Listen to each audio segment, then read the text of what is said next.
जी बड़ा online students, आवाज ठीक आ रही है?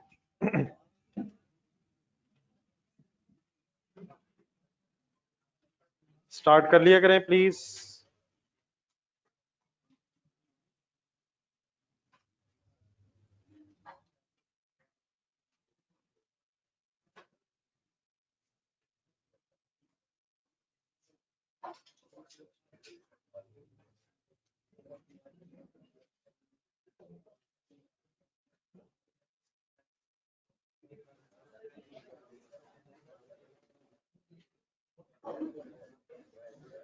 एक नजर बेटा रिवाइज करें प्लीज आप लोग। ये मुबीन इसका जरा सेल भी मतलब ही कर रहा है।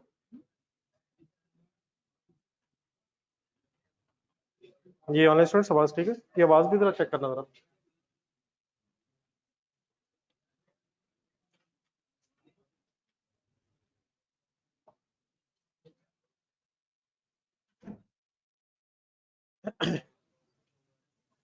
आवाज ठीक है?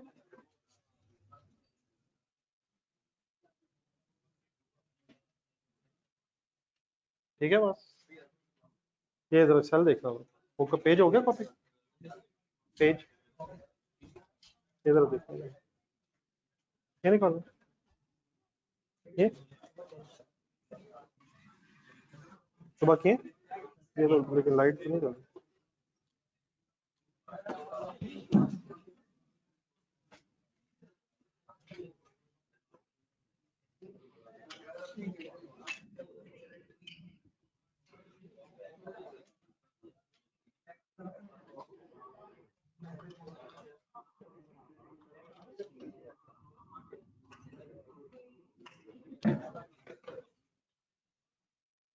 ये इस तरफ तो बीच में जरा अरेंज करो ना जरा, बीच में। इस तरफ बीच में आप खुद ही करो ना अरेंज।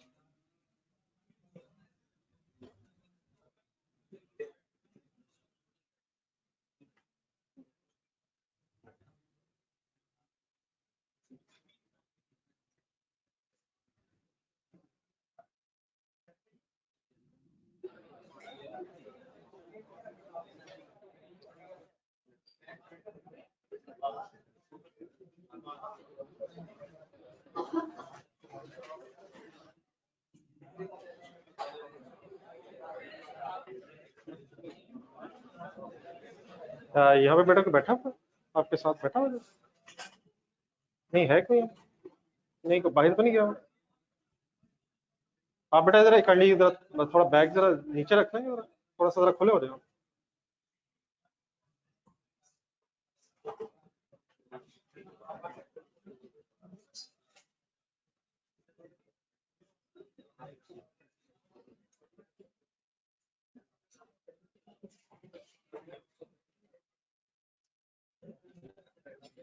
चलिए काइंडली स्टार्ट करें जी। रजिस्टर खोलें जरा, बस कर रहे बातें प्लीज। रजिस्टर खोलें प्लीज। कल वाला एक नजर रिवाइज करें, मेरे से बातें सुने कुछ जरा। कल की डिस्कशन कहाँ से शुरू हुई थी? चले काइंडली प्लीज स्टार्ट कर लें सर आप।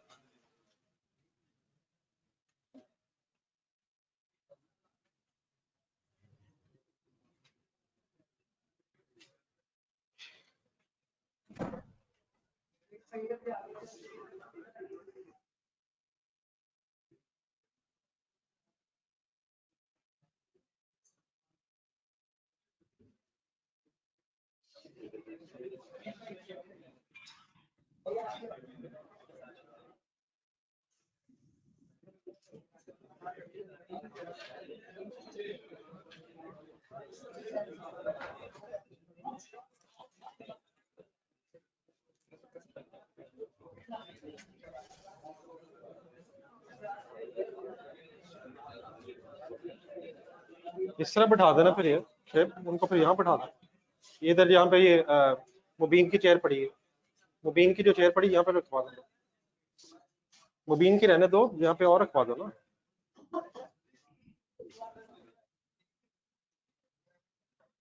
चलो बेटा, कल की डिस्कशन काइंडली हमने स्टार्ट की थी, प्लीज अपना रजिस्टर देखा जरा।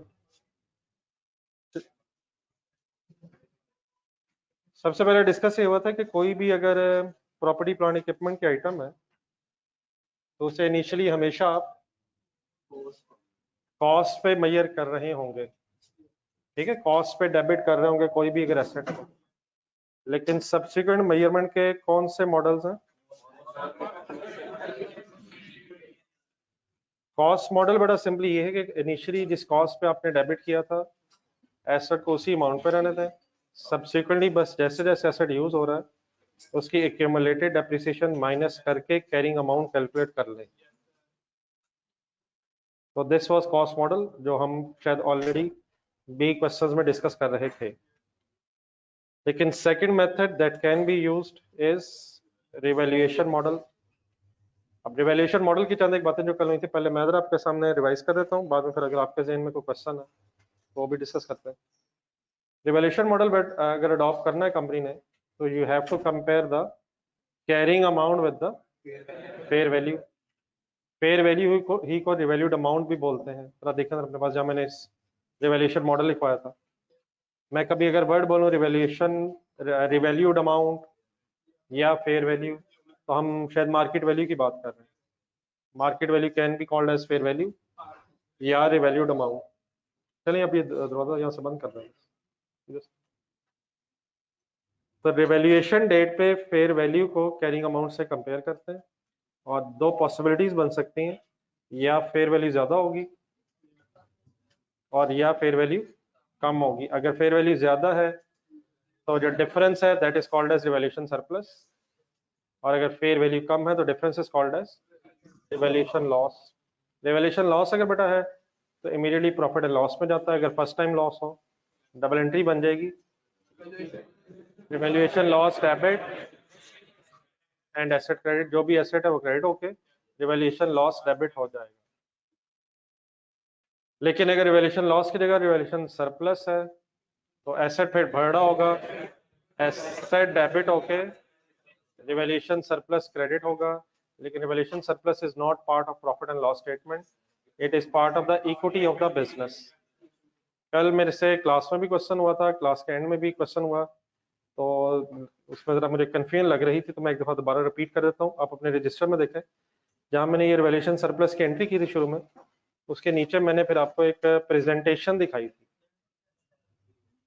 देखिए बेटा इक्विटी जो है ना, नॉन करंट एसेट्स, बल्कि शुरू से अगर शुरू करें नॉन करंट एसेट्स भी एक हेडिंग है, उसके नीचे फिर करंट एसेट्स भी हेडिंग है, फिर टोटल एसेट्स है, उसके बाद फिर इक्विटी एंड लाइबिलिटीज एक लेदर हेडिंग है, फिर इक्विटी भी एक हेडिंग है। उसके फिर तीन कंपोनेंट्स हो गए अब, कैपिटल, रिटेन्ड अर्निंग्स और रिवैल्यूएशन सरप्लस। यकीनन इन तीनों को अगर प्लस कर लें तो टोटल इक्विटी आ जाएगी। लेकिन इसका ये मतलब नहीं कि ये एक ही लेजर है। कैपिटल का अपना लेजर है जिसका जो भी क्लोजिंग बैलेंस होगा वो नेक्स्ट ईयर ब्रॉट डाउन बनेगा। रिटेन्ड अर्निंग्स का closing balance next year retained earnings के लेजर में ओपनिंग बनेगा। सिमिलरली अगर कोई रिवैल्यूएशन सरप्लस आ गया तो उसका जो क्लोजिंग बैलेंस है वो नेक्स्ट ईयर सरप्लस ही के लेजर में ब्रॉट डाउन उठेगा। तो ये तीन अलग हेड्स हैं, इन तीनों का प्लस करके तो टोटल इक्विटी आ जाएगी, लेकिन ये अलग अलग हेड्स के अपने अपने लेजर्स बन रहे होंगे। तो मुझसे दो तीन लोगों ने क्वेश्चन किया था, इट डजंट रियली मींस कि जो इक्विटी का टोटल है वो नेक्स्ट ईयर ब्रॉट डाउन होगा, लेजर में अलग अलग फिगर्स ही होंगी। हाँ डेफिनेटली प्रेजेंटेशन में जिस तरह टोटल एसेट्स को प्लस कर देते हैं, लाइबिलिटीज को एड अप कर लेते हैं, उसी तरह इक्विटी का भी एक सम है स्टेटमेंट ऑफ फाइनेंशियल पोजीशन में, just to calculate total equity of the business. लेकिन तीनों अलग अलग लेजर्स हैं जिनके क्लोजिंग बैलेंसेस अपने अपने रिस्पेक्टिव लेजर्स में नेक्स्ट ईयर ब्रॉट डाउन बनेंगे। जिस तरह मेरा ख्याल है थोड़ा सा आगे देखें, हमने कल रिवैल्यूएशन सरप्लस का फिर आगे जाके लेजर भी एक बनाया था। तो closing balance of surplus 3 lakh brought down बना, फिर अगर कोई चेंज नहीं आई तो ठीक है वही ब्रॉट डाउन कैरी डाउन हुआ। तो एक अलग हेड है रिवैल्यूएशन सरप्लस, जिसका उसी तरह एक अलग लेजर होगा जिस तरह किसी भी और अकाउंटिंग हेड का होता है। क्लियर हो गया प्लीज? तो एक तो बेटा इनिशियली हमने ये बात की थी कि अगर फर्स्ट टाइम सरप्लस आ जाए या फर्स्ट टाइम लॉस आ जाए तो उसका ट्रीटमेंट क्या होता है। देन उसके बाद आगे देखें, और फिर मैंने आपके साथ डिस्कशन ये शुरू की थी कि अगर किसी फर्स्ट रिवैल्यूएशन में फॉर एग्जांपल आपका सरप्लस आया है और सब्सीक्वेंट रिवैल्यूएशन में किसी सेम एसेट की सब्सीक्वेंट रिवैल्यूएशन में अगर लॉस आ जाएगा तो फिर वो लॉस प्रॉफिट एंड लॉस में सारा नहीं जाएगा, वो पहले सरप्लस से एडजस्ट होगा अप टू द एक्सटेंट जितना सरप्लस पड़ा है, लेकिन अगर लॉस ज्यादा होगा तो फिर डेफिनेटली बैलेंसिंग जो लॉस है वो प्रॉफिट एंड लॉस में जाएगा। एक और बात नीचे आप देखते रहे, मैं शायद उसी सीक्वेंस से बोल रहा हूँ, फिर रिवैल्यूएशन हर साल भी कंपलसरी नहीं है। कब हो जानी चाहिए रिवैल्यूएशन एंट्रीज?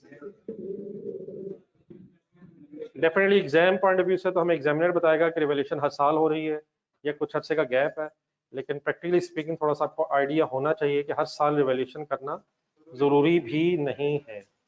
उसके बाद फिर हम नेक्स्ट हेडिंग में आ गए थे और डिस्कस ये करना शुरू हो गए थे कि अगर at the time of revaluation कोई एक्यूमुलेटेड डेप्रिसिएशन का बैलेंस पड़ा हुआ है तो उसका क्या ट्रीटमेंट करना है। वो बात अभी कंप्लीट नहीं हो सकी थी, लेकिन जहां तक शायद होगी थी वो ये थी कि अगर एसेट अकाउंट WDV पे है तो हमें एक्यूमुलेटेड डेप्रिसिएशन के बारे में कुछ अलग सोचने की जरूरत इसलिए नहीं है क्योंकि वो अलग आई नहीं रही होगी। एसेट अगर WDV पे है तो पहले ही एक्यूमुलेटेड डेप्रिसिएशन उसमें से नेट ऑफ होके एसेट अपनी कैरिंग अमाउंट पे आ रहा होगा। We are just suppose to make an accounting entry regarding the revaluation loss या रिवैल्यूएशन सरप्लस और हमारा asset after these entries fair value की इक्वल आ जाएगा। लेकिन एक एग्जांपल बनाना हमने शुरू कर दी थी जिसमें एसेट अकाउंट अलग बन रहा था और एक्यूमुलेटेड एप्रिसिएशन अकाउंट अलग बन रहा था। तो इस केस में रिवैल्यूएशन सरप्लस या लॉस की एंट्री सफिशिएंट नहीं होगी, आपको फिर एक्यूमुलेटेड एप्रिसिएशन का भी कुछ सोचना पड़ेगा। वो क्या है ये बात मैं आगे खुद करता हूँ, भी कंप्लीट करता हूँ। आप लोग जरा आप देख लें खुद से, कोई अगर आपके जहन में कोई कल से रिलेटेड कंफ्यूजन है पढ़ते हैं घर जाके। कल मैंने 2-3 क्वेश्चंस भी रिवाइज करने को कहे थे। प्लीज, एक कंपल्सरी बड़ा चीजें हैं, यही छोटी छोटी चीजें बाद में जाके फिर अगर एक्यूमुलेट हो जाए और क्लियर ना हो तो फिर मसला करती हैं। कुछ चीजें ऐसी होती हैं जो आहिस्ता आहिस्ता इतनी जहन में सेट हुई होनी चाहिए कि मसलन फॉर एग्जांपल कभी भी अगर मैं आपसे पूछूं कि डिस्पोजल की क्या एंट्री है तो ठीक है, इसको मैं पूछ नहीं रहा, लेकिन फौरन जहन में आना चाहिए, बल्कि आपकी तरफ से सवाल आना चाहिए कि क्या सेपरेट लेजर बन रहा है या क्या लेजर्स रिक्वायर्ड है या नहीं है। तो इस तरह की चीजें हम लिख तो रहे हैं, लेकिन बार बार मैं पिछला रिवाइज करने को आपको इसलिए कहूंगा क्योंकि आगे जाके डेफिनेटली चीजें और भी एडवांस है, तो फिर हमें ये छोटी छोटी चीजें जब हम इस वक्त डिस्कस कर रहे हैं ना ही शायद टाइम वेस्ट करना चाहिए और ना ही शायद इतना अवेलेबल भी होगा। ठीक है प्लीज, तो जो चीजें करते जा रहे हैं इनको जहन में रखें और बार बार अगर कभी रिवाइज करने को कह रहा हूँ तो इसका मकसद यही होता है कि ये चीजें जरा भूल ना कहीं जाएं। बाकी अगर आपकी तरफ से कोई सवाल है कल से रिलेटेड तो प्लीज, वरना फिर आगे चलते हैं। एनी कंफ्यूजन जी? चलें सर, फिर आए इस एग्जाम्पल को जो स्टार्ट किया था जरा रिवाइज कर लेते हैं और फिर बहस को जरा फाइनल करते हैं।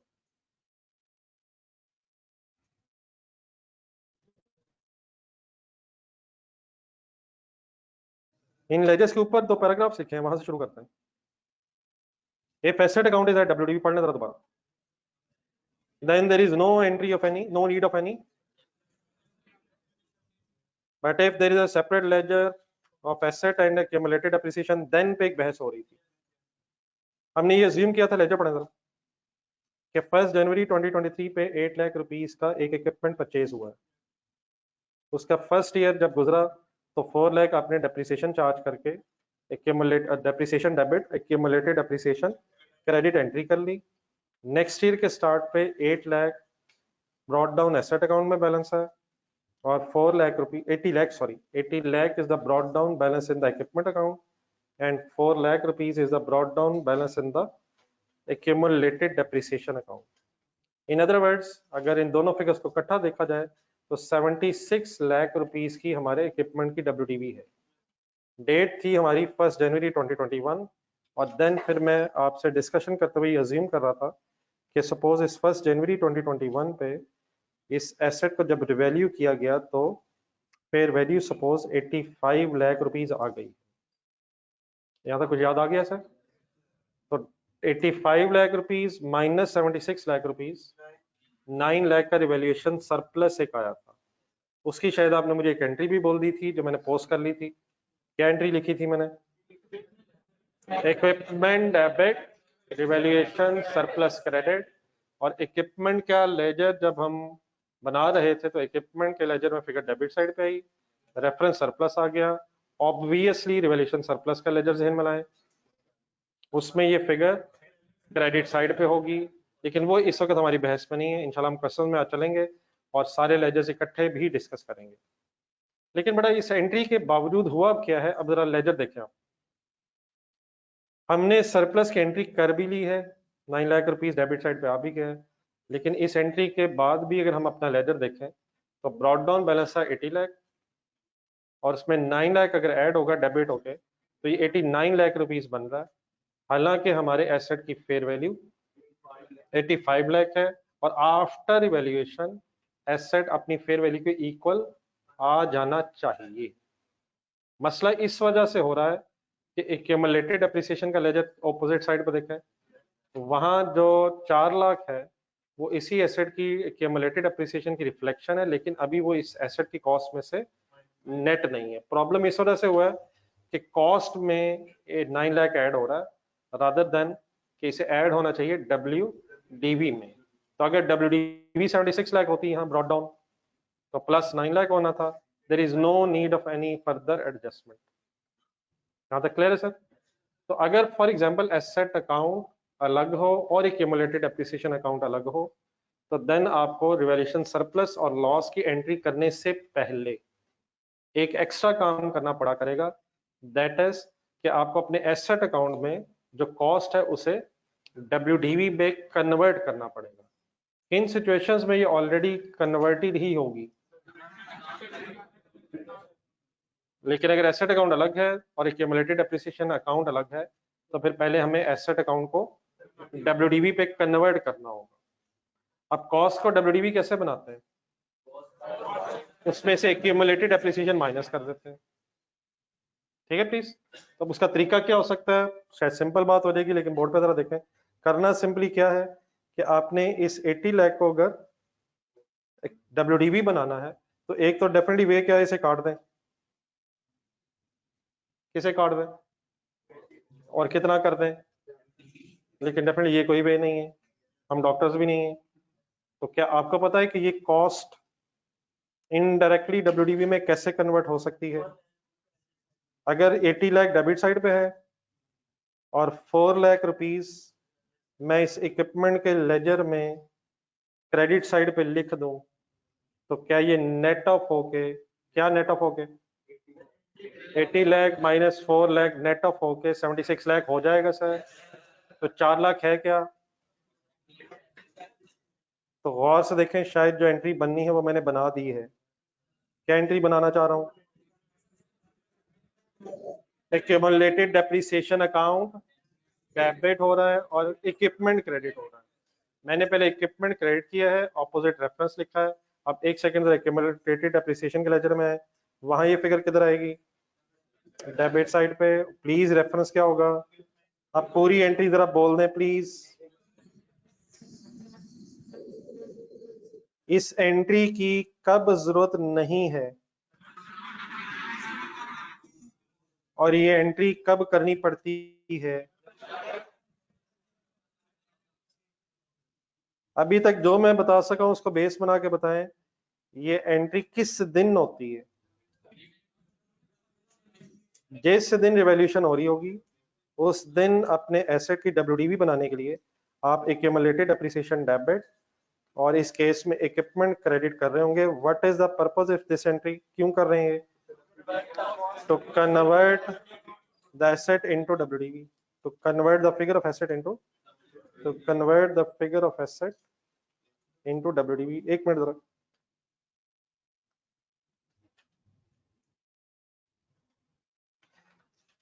और 9 लाख की फिर एंट्री क्या है जो आपने करवाई थी मुझे कल? Equipment debit revaluation surplus credit.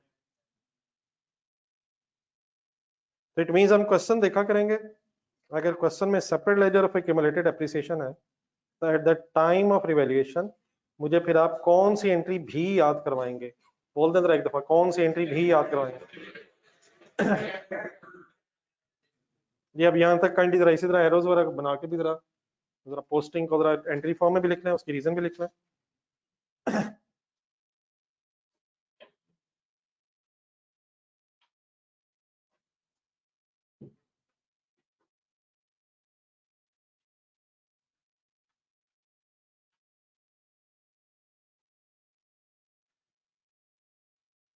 जी बेटा, डिस्पोजल अकाउंट तो तब बनता है जब एसेट को आपने बेचा हो। हम इस वक्त एसेट को बेच नहीं रहे, जस्ट एक कंपैरिजन करके देख रहे हैं कि हमारे एसेट की मार्केट वैल्यूज और डब्ल्यूडीवीज को कंपेयर करके सरप्लस बन रहा है या लॉस बन रहा है। तो ये एसेट अभी हमारी बुक्स में ही है। ऑब्वियसली जब इसे सेल करेंगे तो फिर डिस्पोजल की बहस उसी तरह होगी जिससे आपको पहले पता है। ठीक है प्लीज।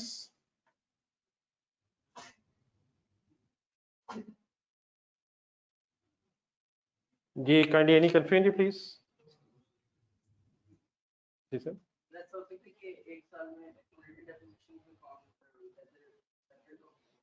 नहीं नहीं, इस तरह नहीं होता। ये मैंने उस वक्त भी बताया था, एक दफा दोबारा रिवाइज कर लें।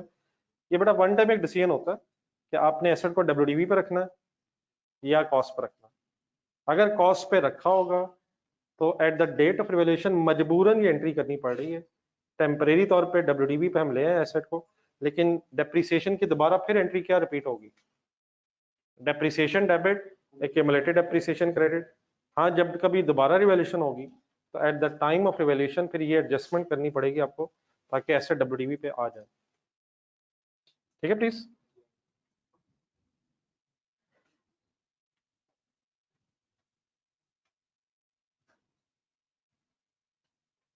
ये एसेट अगर डब्ल्यूडीवी पे ऑलरेडी आ रहा है तो there is no need of adjustment of accumulated appreciation, क्योंकि बेटा वो ऑलरेडी लेस होगी।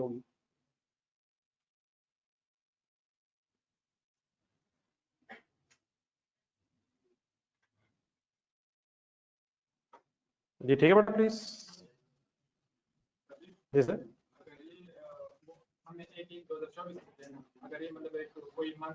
कोई टेंशन ना ले, वो इंशाल्लाह कर लेंगे। अब छोटे छोटे ये कॉन्सेप्ट जरा समझ लें। बाकी वो जिस तरह डिस्पोजल में बात हो रही थी, क्या ये हो सकता है ड्यूरिंग द ईयर पहले एसेट यूज हो फिर डिस्पोज हो? उस तरह ये भी हो सकता है यूज होने के कुछ अर्से बाद रिवैल्यू हो, 6 महीने बाद, 4 महीने बाद, ईयर एंड पे। तो वो कॉन्सेप्ट रिमेन सेम। बाकी इंशाल्लाह फिगर्स आपके सामने आएंगी। Main concept are same. ये किस दिन एंट्री होती है और ये भी सोच कर मैं किस अमाउंट से होती है, चलो ये भी बता दें।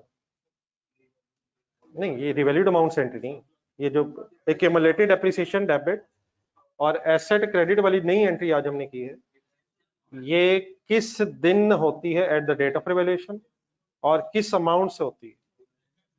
ये 4 लाख क्या है? ये 4 लाख से हुई है। ये 4 लाख क्या है? जितनी एक्यूमुलेट हुई होगी on the date of revaluation, ये उतने से एंट्री होती है। तो अगर फॉर एग्जांपल 4 महीने और गुजर गए हैं तो 4 महीनों की भी और चार्ज हुई होगी, वो भी ऐड होके। अगर पूरा साल गुजर गया था तो साल की भी डेप्रिसिएशन चार्ज हुई होगी। तो वो इंशाल्लाह कोई इशू नहीं है। मकसद इस एंट्री का क्या है? डब्ल्यूडीवी बनाया जाए। डब्ल्यूडीवी कैसे बनेगी? एक्यूमुलेटेड डेप्रिसिएशन नेट ऑफ करनी पड़ेगी, कितनी? जितनी होगी at the date of revaluation, जितनी एक्यूमुलेटेड डेप्रिसिएशन पड़ी होगी वो उस अमाउंट की एंट्री हो रही है एक्यूमुलेटेड डेप्रिसिएशन डेबिट और एसेट इस केस में इक्विपमेंट क्रेडिट। किस वक्त ये एंट्री की जरूरत नहीं, बस ये फाइनल मुझे बता दो। बस ये इस तरह की चीजें क्लियर रखें, बाकी इंशाल्लाह क्वेश्चन में कोई इशू नहीं आएगा। जी कोई और कंफ्यूजन? तो आप जरा ऊपर हेडिंग ढूंढे जरा। इस इन एग्जांपल्स के ऊपर हमारी एक हेडिंग चल रही थी, treatment of. So what is the treatment of accumulated appreciation on the date of revaluation? Accumulated appreciation debit, asset credit, और डेफिनेटली कब? अगर separate laser of accumulated appreciation होगा। आज हम बात को थोड़ा सा और बढ़ा लें, दो छोटे छोटे एग्जांपल्स और, फिर इंशाल्लाह क्वेश्चन करते हैं। नेक्स्ट हेडिंग लिखें, एक छोटी सी और चीज बीच में डिस्कस कर लें।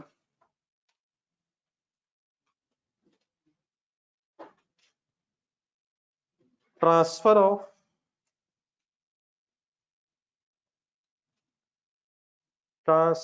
Of revaluation surplus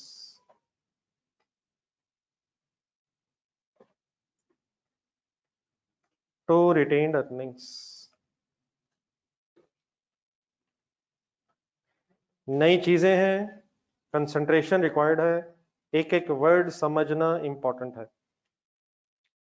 transfer of revaluation surplus to retained earnings. Heading लिख लिया? इससे पहले कि हम ये डिस्कस करें कि ये क्या बात होने लगी है, अब मेरी तरफ देख के जरा बताएं, तरतीब से रिटेन्ड अर्निंग्स के लेजर में कौन सी 4 चीजें आपको पता है? प्लीज यार please, brought down retained earnings plus profit minus dividend is equal to closing. ढूंढे जरा पीछे पेज पे जल्दी, रिटेन्ड अर्निंग्स का लेजर, जल्दी जल्दी जल्दी हो। हमने जो परसों शायद डिस्कशन की थी, सैटरडे को शायद, उसमें रिटेन्ड अर्निंग्स का एक लेजर सेकंड ईयर का फाइनल हुआ था, फर्स्ट ईयर में ब्रॉट डाउन नहीं था। अभी तक हमें 4 चीजें पता है और सीक्वेंस भी ध्यान में रखें, brought down plus profit minus dividend is equal to closing. ठीक है जी प्लीज। अब जरा वापस आ जाए और इस सेंटेंस की सिंपल ट्रांसलेशन पहले करें। किसके कहां जाने की बात हो रही है? देखिए बेटा, रिवैल्यूएशन सरप्लस एक एक्सपेक्टेड गेन है, इसलिए प्रॉफिट एंड लॉस में नहीं गया था। ये अलहदा प्रेजेंट होता है कैपिटल रिटेन्ड अर्निंग्स के बाद एक हेडिंग के तौर पे। फॉर एग्जांपल अगर हम दोबारा ज़हन में लाना चाहें तो अच्छा है, जरा इक्विटी की हेडिंग में कैपिटल बिजनेस का जो भी है, रिटेन्ड अर्निंग्स है, और उसके नीचे फिर एक अलहदा हेडिंग है, जब एसेट रिवैल्यू होता है और सरप्लस आता है तो उस वक्त सरप्लस एक इक्विटी के अलहदा हेड के तौर पे रिटेन्ड अर्निंग्स के नीचे प्रेजेंट होता है। यहां तक बात ठीक है मेरी? फिगर एक जस्ट अज्यूम कर रहा हूं, सपोज 8 लाख। क्या इस 8 लाख से रिटेन्ड अर्निंग्स इफेक्ट हुई है? इसका रिटेन्ड अर्निंग्स के अंदर कोई इफेक्ट नहीं है, रिटेन्ड अर्निंग्स के बाद एक अलहदा हेड अपीयर हुआ। ये काम किस दिन होता है? जब रिवैल्यूएशन के रिजल्ट में सरप्लस आता है तो फाइनली इसकी presentation statement of financial position में ऐसे हो जाती है। हम अब ये डिस्कस करने लगे हैं कि क्या, एक सवाल अभी पैदा होगा, उसका आंसर भी इंशाल्लाह मैं देता हूं। डिस्कस ये करने लगे हैं कि क्या इस सरप्लस ने कभी रिटेन्ड अर्निंग्स में ट्रांसफर होना है, और अगर होना है तो कब होना है। ये अब मेरी इस वक्त डिस्कशन है, किसके कहां ट्रांसफर होने की बात कर रहा हूं। गलत तरफ काइंडली लेके नहीं जाना है।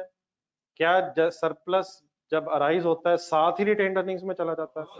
ऐसी कोई बात नहीं हो रही। सरप्लस जब अराइज होता है, इक्विटी में रिटेन्ड अर्निंग्स के बाद एक अलग हेड बनता है। हम ये डिस्कस करेंगे कि सरप्लस आखिरकार कब रिटेन्ड अर्निंग्स में ट्रांसफर होता है, और इसका आंसर आपसे नहीं पूछ रहा, ये आंसर इंशाल्लाह मैं खुद दूंगा। हमारी हेडिंग क्या कह रही है इस वक्त? किसके कहां जाने की बात हो रही है?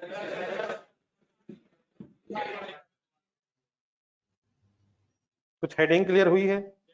एक छोटा सा काम और करें, माशाल्लाह सब अकाउंटेंट्स हैं, मेरी इस हेडिंग को जरा जहन में रख के अकाउंटेंट बन के आप बता सकते हैं कि क्या एंट्री करना चाह रहा हूं। Let's try. रिवैल्यूएशन सरप्लस एक क्रेडिट फिगर है, एक क्रेडिट फिगर। उसने अगर रिटेन्ड अर्निंग्स में जाना है तो सरप्लस बढ़ जाएगा या कम हो जाएगा? तो सरप्लस डेबिट हो रहा है और रिटेन्ड अर्निंग्स क्रेडिट हो रही है। ठीक है प्लीज। तो ये हेडिंग आपने लिखी है, थोड़ा सा नीचे जरा अगर प्रेजेंट भी करने एक एरो से पता चल जाएगा हम कहाँ जाना चाह रहे हैं, और उसके नीचे एक एंट्री अगर लिख लें हम, इससे पहले कि डिस्कशन करें होनी कब है, तो एंट्री बेसिकली अब डिस्कस हो रही है इस वक्त, revaluation surplus debit retained earnings credit. इसका मतलब सिर्फ ये हुआ कि अब हम ये सिर्फ डिस्कस करेंगे कि ये एंट्री कब होनी है और इस एंट्री की सिग्निफिकेंस क्या है। पहले आप एंट्री लिखे, मैं बताता हूँ।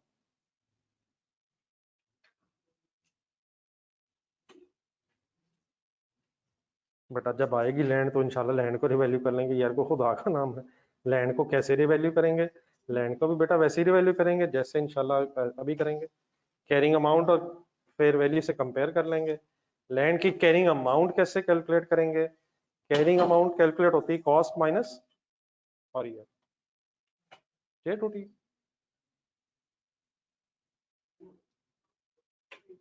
नहीं तो टूट गई है, गिरी है।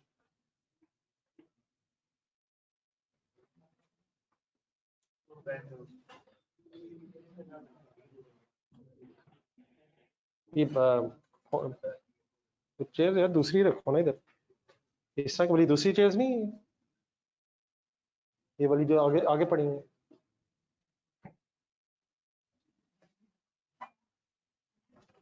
लैंड की बेटा जो कैरिंग अमाउंट है, ये एक मिनट जरा अरेंज कर रहा, वो जरा साथ बैठा लें थोड़ी देर में। लैंड की कैरिंग अमाउंट कॉस्ट में से क्यूमुलेटेड एप्रिसिएशन होती है, लेकिन cumulated appreciation of land zero होगी तो कॉस्ट की कैरिंग अमाउंट बन जाएगी। तो साहिल बेटा ऐसे परेशान ना हो, ये सब कुछ आ रहा है, इंशाल्लाह डिस्कस करेंगे। थोड़ी देर के लिए जरा ये फोकस कर लें कि इस वक्त क्या बात हो रही है। बाकी इंशाल्लाह आप जो सोच रहे हैं, मैंने शायद पहले भी कहा था, वो तो कुछ भी नहीं है, जो आपके जहन में भी नहीं आ रहा इंशाल्लाह वो भी सामने आना है। तो आप बिल्कुल टेंशन फ्री रहें, ये चीजें जरा 3-4 इकट्ठी कर लें ताकि जो क्वेश्चन में रिपीटेड चीजें आती हैं उनको बेस बनाया जा सके और हम क्वेश्चन सॉल्व कर सकें। तो अगर ये चीजें इंशाल्लाह क्लियर होंगे तो कोई भी क्वेश्चन इंशाल्लाह सॉल्व हो जाएगा। जी यहाँ तक लिख लिया सबने?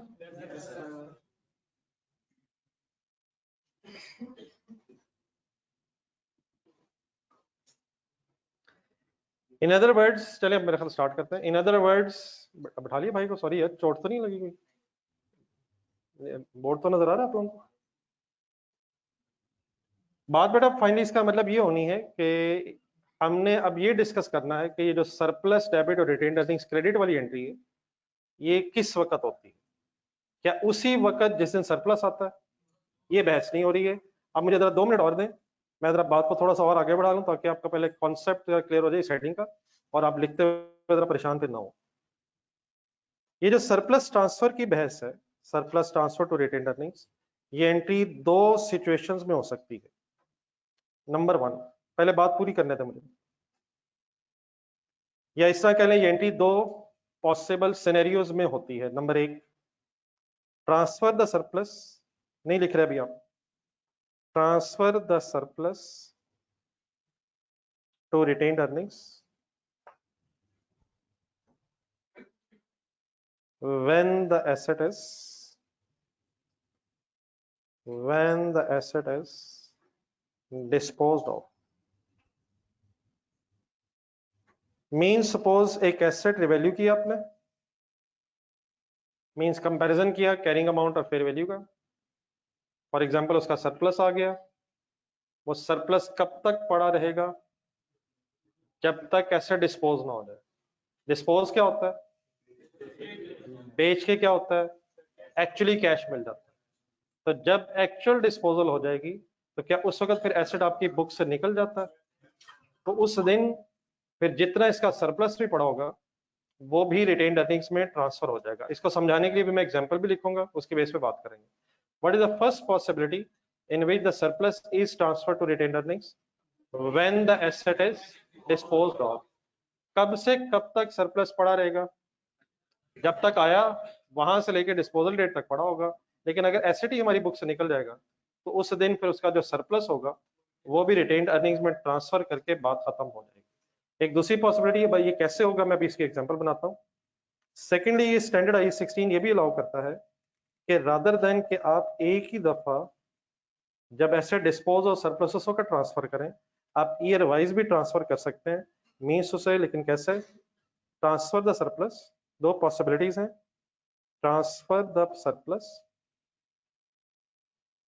टू रिटेन्ड अर्निंग्स,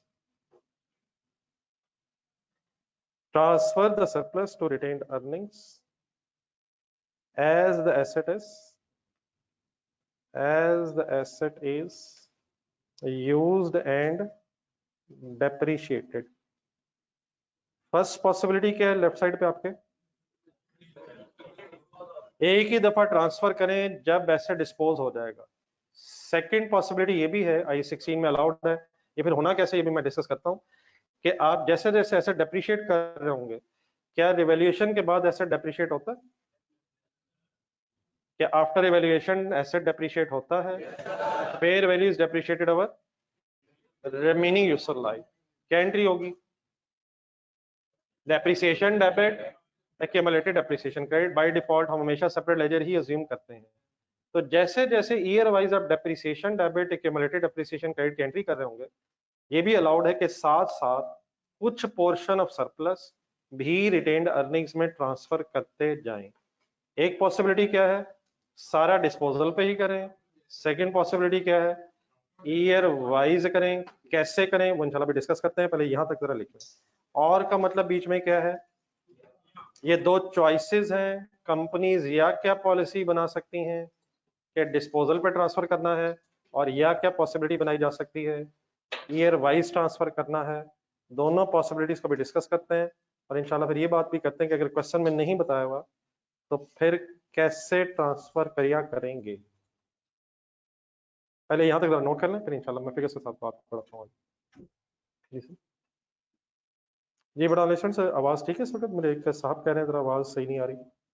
ओवरऑल ठीक है जी? शाम मेरा ख्याल है कि शायद आवाज़ का इशू नहीं है। अगर कोई रीज्वाइन करके चेक करें जरा।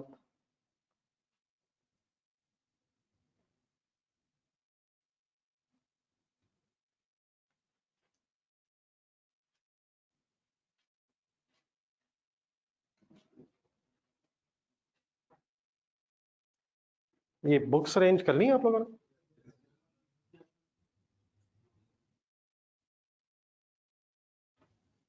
बुक ले लिए सर? नहीं दिल मान रहा?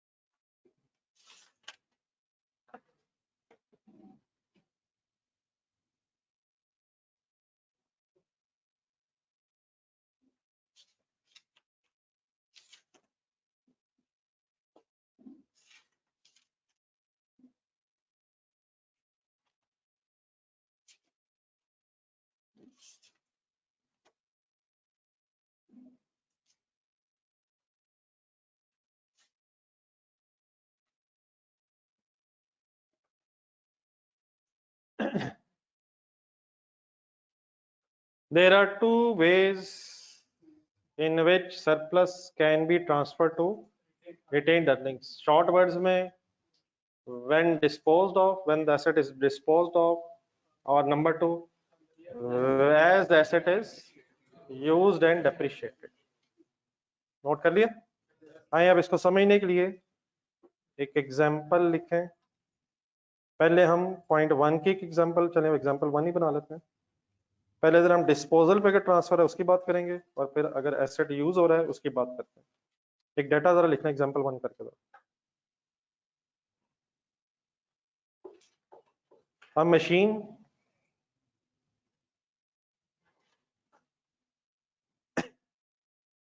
having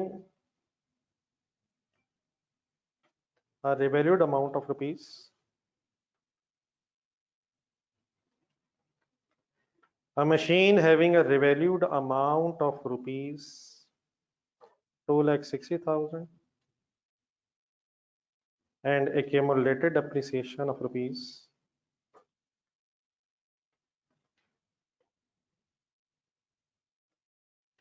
13,000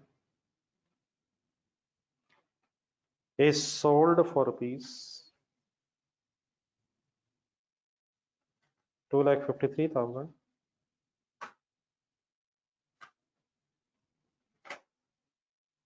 in cash on suppose 30th April 2024. A machine having a revalued amount of rupees 2,60,000 and accumulated depreciation of rupees 13,000 is sold for rupees 2,53,000 in cash on 30th April 2014. Balance of revaluation surplus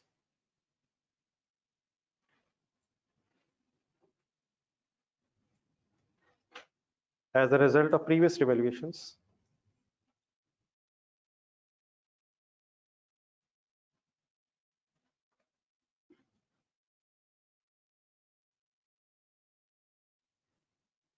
balance of revaluation surplus as a result of previous revaluations is rupees 75,000 on 30th अप्रैल 2024। जो लोग लिख लें जरा kindly जरा translation भी कीजिएगा पहले अपने लिए।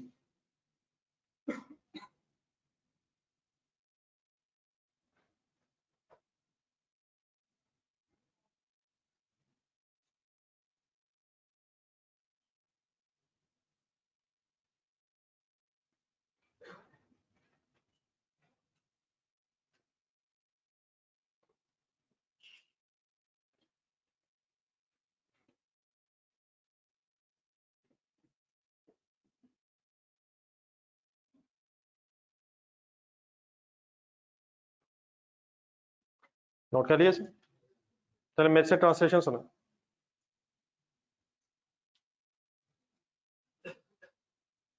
आपने नोट कर लिया हुआ प्लीज लास्ट लाइंस? और से एक वर्ड सर मेरे साथ सुना जरा। एक मशीन जिसकी रिवैल्यूड अमाउंट टू 60,000 थी। रिवैल्यूड अमाउंट किसे कहते हैं? फेयर वैल्यू को कहते हैं। और फेयर वैल्यू किसको कहते हैं? तो revalued amount is simply another name of fair value. एक मशीन जो हमारी बुक्स में 2,60,000 रिवैल्यूड अमाउंट पे आ रही थी और उसकी क्यूमुलेटेड डेप्रिसिएशन 13,000 हो गई थी। ये ब्रेन फैन है, गर्मी लग रही है। नहीं आपने खुद चलाया किसी? देख लें, बहुत तेज आवाज है, जरा ज्यादा गर्मी है तो चला दें जी पक। कोई नहीं, फिर मैं ट्राई करता हूँ। जी आप आवाज, पंखे की आवाज को अब नोट ना करें, कोशिश इधर करें, देखते हैं कितनी मेरी कोशिश नाकाम है। जी 2,60,000 क्या अपने वर्ड से बता दें। अल्हम्दुलिल्लाह हमारी आवाज ऊंची है सर। हमने कोशिश करनी है कि हमारी आवाज खत्म ही ना हो ताकि आवाज ही ना आए।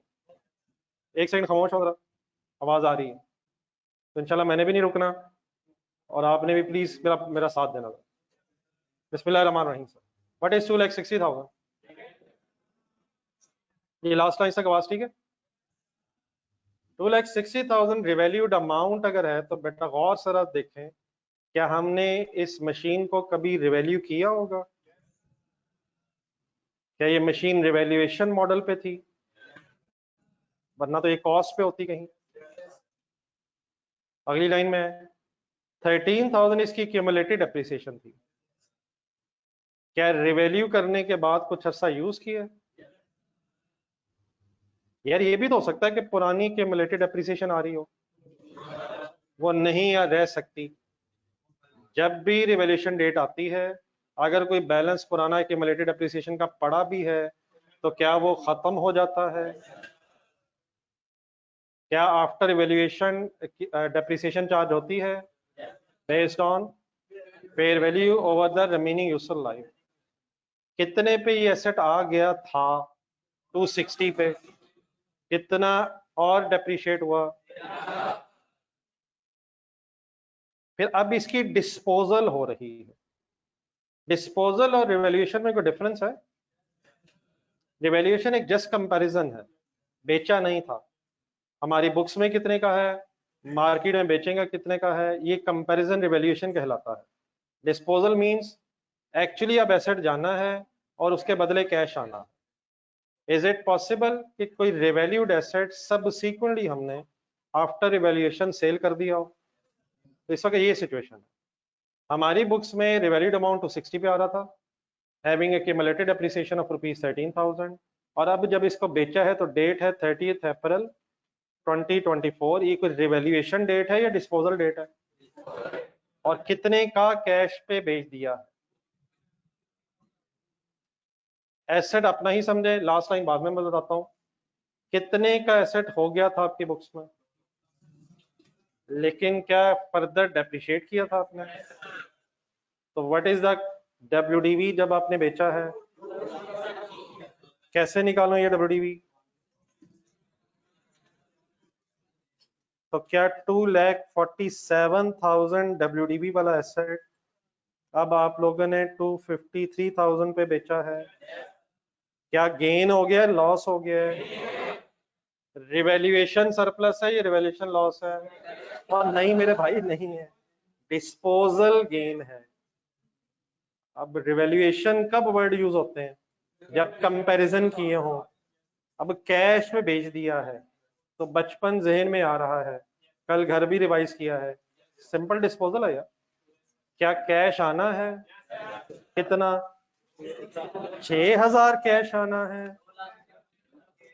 गेन में तो मतलब कैश कितना आना है? 2,53,000 कैश बेटा डेबिट होना है। एसेट कितने से क्रेडिट होगा? आपकी बुक्स में 247 पे आ रहा है या 260 पे आ रहा है?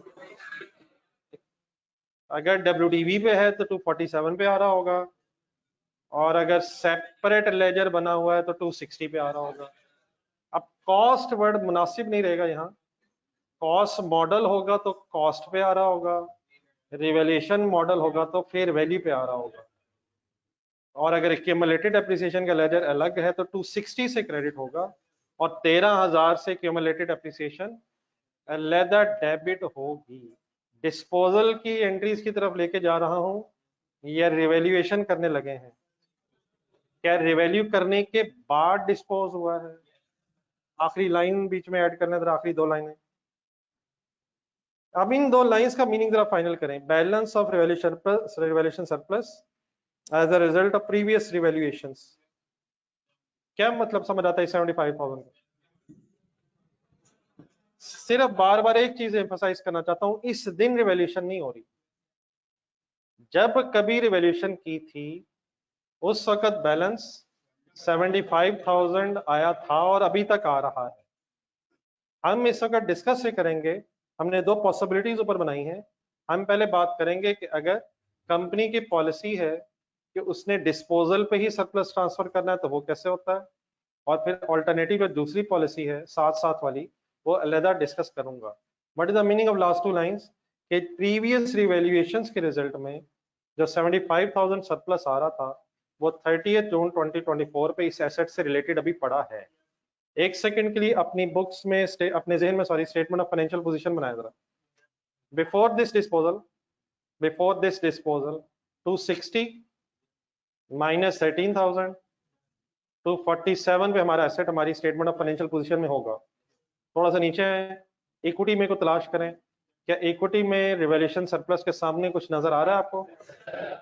तो बिफोर रिवैल्यूएशन एसेट हमारी बुक्स में है और 75,000 का सरप्लस हमारी बुक्स में है। अब इस डेटा की बेस पे आपने मुझे सिंपल डिस्पोजल की डबल एंट्रीज करवानी है, और जो नई चीज है वो क्या है तो मैं खुद इंशाल्लाह डिस्कस करूंगा। रेडी है सारे? सारी एग्जांपल समझ आ गई है? We are discussing now as on 30th April 2024 about revaluation या disposal। अब disposal हुई है या revaluation हुई है? What is the difference between revaluation and disposal? Please, please, please। अब कैश आना है, एसेट जाना है, और अगर कोई गेन या लॉस है तो वो डिस्पोजल गेन लॉस है, और डिस्पोजल का गेन हो वो भी प्रॉफिट एंड लॉस में जाना है, और लॉस है तो वो भी प्रॉफिट एंड लॉस में जाना है। गेन ने कहाँ जाना है? अदर इनकम में, प्रॉफिट एंड लॉस में अदर इनकम में, और अगर लॉस है तो ऑपरेटिंग एक्सपेंसेस में जाना है। हम वापस किस दुनिया में जा रहे हैं? डिस्पोजल की दुनिया में जा रहे हैं। डिस्पोजल की इधर एंट्री करवा देंगे। एक मिनट सर, मैं एक मिनट में शुरू तो करूंगा, लेकिन बेटा डिस्पोजल की अब एंट्री करने की भी बहुत से वेज हैं। लेजर्स भी रिक्वायर्ड हो सकते हैं, लेजर्स भी रिक्वायर्ड हो सकते हैं, और एंट्रीज भी रिक्वायर्ड हो सकती हैं, या इस तरह से कह लें लेजर्स आर रिक्वायर्ड या नॉट रिक्वायर्ड। तो मेरा ख्याल है लेजर्स की बहस काफी दफा हुई है, डिस्पोजल अकाउंट होपफुली काफी बना लिया हमने। जरा कंपाउंड एंट्री ऑफ डिस्पोजल याद करवाएंगे जरा मुझे? किस एंट्री की बात कर रहा हूँ? कैश डेबिट, एसेट क्रेडिट, नहीं डिस्पोजल बेटा अगर वर्ड लगा लिया आपने तो आप जरा ट्राई करें जरा। अगर डिस्पोजल वर्ड बोलेंगे आप तो फिर क्या लेजर फॉर्म में गेन लॉस आएगा? अगर डिस्पोजल वर्ड लगा लगा के एंट्रीज कर रहे हैं तो फिर एंट्रीज के अंदर गेन या लॉस कैलकुलेट नहीं होता, फिर वो लेजर में कैलकुलेट होता है। तो यकीनन आप रिक्वायरमेंट देखा करेंगे क्वेश्चन की कि कैसे वर्किंग करनी है। Let's for a sake of a discussion या सेक ऑफ अ रिवीजन, क्या कोई कंपाउंड एंट्री भी होती है जिसमें गेन लॉस आ जाता है? तो उस तरफ इसलिए जा रहा हूँ क्योंकि मेरा ख्याल है काफी दिन हो गए, डिस्पोजल अकाउंट तो अक्सर हम बनाते ही रहे हैं। तो जरा मुझे अब एंट्री आपने करवानी है डिस्पोजल की। किस दिन? डेट बताएं, डेट लिखी हुई है। और कंपाउंड एंट्री करवानी है और आपने ही लिखनी है, लेकिन पहले करवानी है। कैश डेबिट कितने से? 260,000 से या 253,000 से? सेल प्रोसीड से है। मशीन सोच के क्रेडिट। बाय डिफॉल्ट हम क्या अज्यूम करेंगे कि separate laser of accumulated appreciation है या एसेट डब्ल्यूडीवी पे है? ये क्लियर होना चाहिए कि डब्ल्यूडीवी 247 ही है, लेकिन क्या लेजर के अंदर 247 है या लेजर के अंदर 260 है? अगर हमें ना पता हो तो वी अज्यूम कि हमेशा separate laser of accumulated appreciation होगा। बताएं मशीन कितने से क्रेडिट करूं? और क्या जहन में बीच में आता है?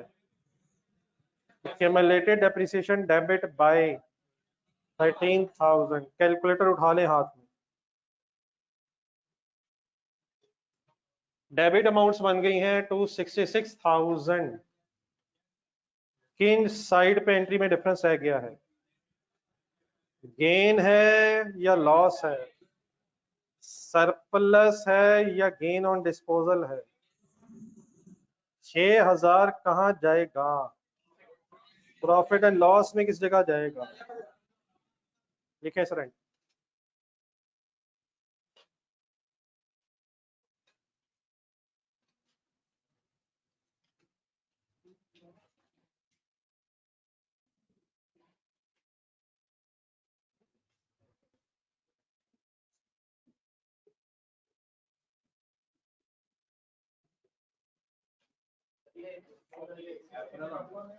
Sorry April, sorry 30th April, sorry date of disposal.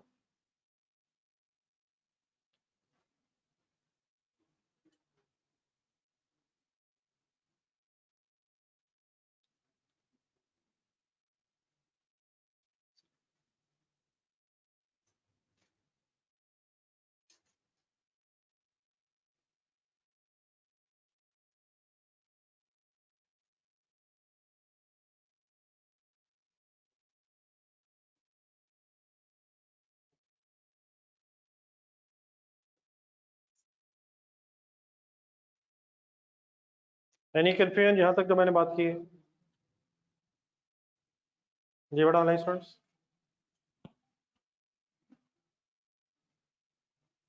Please कोई कंफ्यूजन है तो काइंडली प्लीज। किस दिन ये एंट्री होती है? क्या इस एंट्री के इफेक्ट्स होंगे पहले मुझसे सुने, और फिर अगर कोई कंफ्यूजन आ जाए तो आप बताइएगा। इस एंट्री में कौन कौन से हेड्स इफेक्ट हैं और ये क्या कर रहे हैं?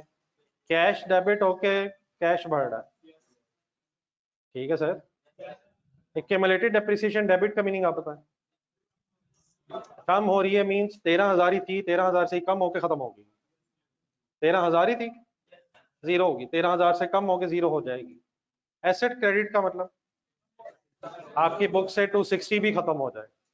इन अदर वर्ड्स एसेट आपकी बुक से निकल गया, उसकी जगह कैश आ गया, और फाइनली जो गेन है वो प्रॉफिट एंड लॉस में चला जाएगा, अदर इनकम में ऐड होके आपके प्रॉफिट में आ जाएगा। क्लियर है प्लीज? Any confusion? अब इस एंट्री को जरा पीछे रिलेट करें जो भी एग्जांपल लिखी थी आपने। हमारी इस एंट्री से कैश बुक्स में आ गया और एसेट बुक से निकल गया है, लेकिन जरा बोर्ड पे देखें, क्या ये रिवैल्यूएशन सरप्लस इस एसेट से रिलेटेड अभी भी एज इट इज ही बुक्स में आ रहा होगा?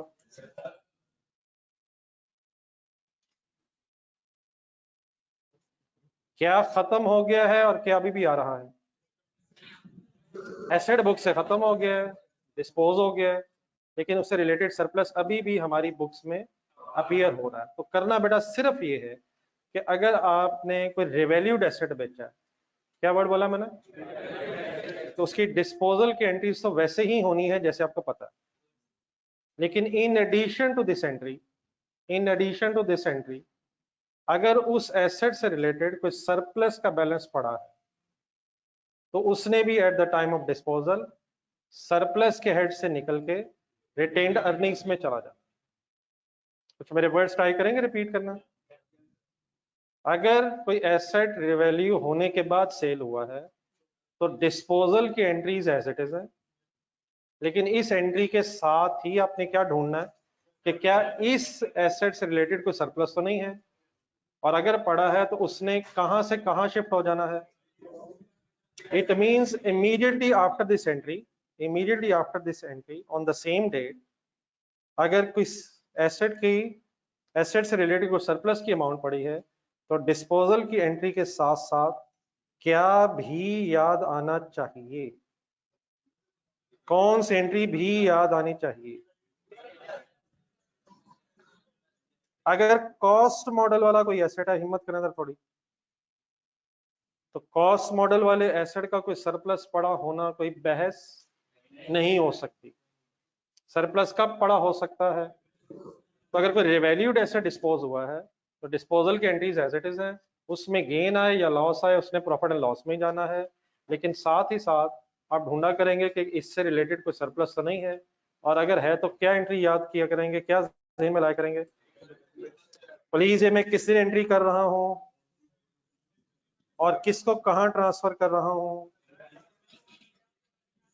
कितने से एंट्री किया करेंगे। 75,000 का मतलब जितना सरप्लस का बैलेंस पड़ा हुआ करेगा उसे रिटेन्ड अर्निंग्स में ट्रांसफर कर देंगे। देन फिर रिटेन्ड अर्निंग्स पे क्या इम्पैक्ट आएगा ये फिर मैं अभी आपके सामने लिख के बताता हूँ, अब यहाँ तक जरा नोट करना है।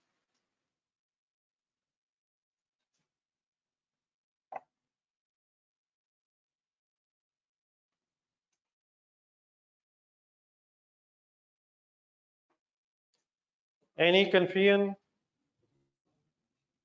So what is the first possibility of transfer of surplus?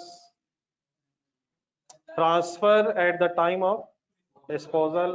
तो डिस्पोजल की एंट्री कर लें, gain loss profit and loss में ले जाएं, लेकिन अगर कोई सरप्लस पड़ा है तो उसे फिर भूलना नहीं है। ये एंट्री लिख ली, इसके नीचे हेडिंग बनाया रहा है प्रेजेंटेशन ऑफ, या प्रेजेंटेशन की जगह सॉरी लिखना movement of retained earnings. Movement of retained earnings का मतलब कि रिटेन्ड अर्निंग्स के लेजर में कैसे फिगर्स अपीयर हो रही होंगी। चेंज इन रिटेन्ड अर्निंग्स का लेजर कैसे इफेक्ट हो रहा होगा, उसमें कैसे फिगर्स चेंज हो रही होंगी। हेडिंग लिखने पर मैं जरा फिगर से समझा देता हूँ।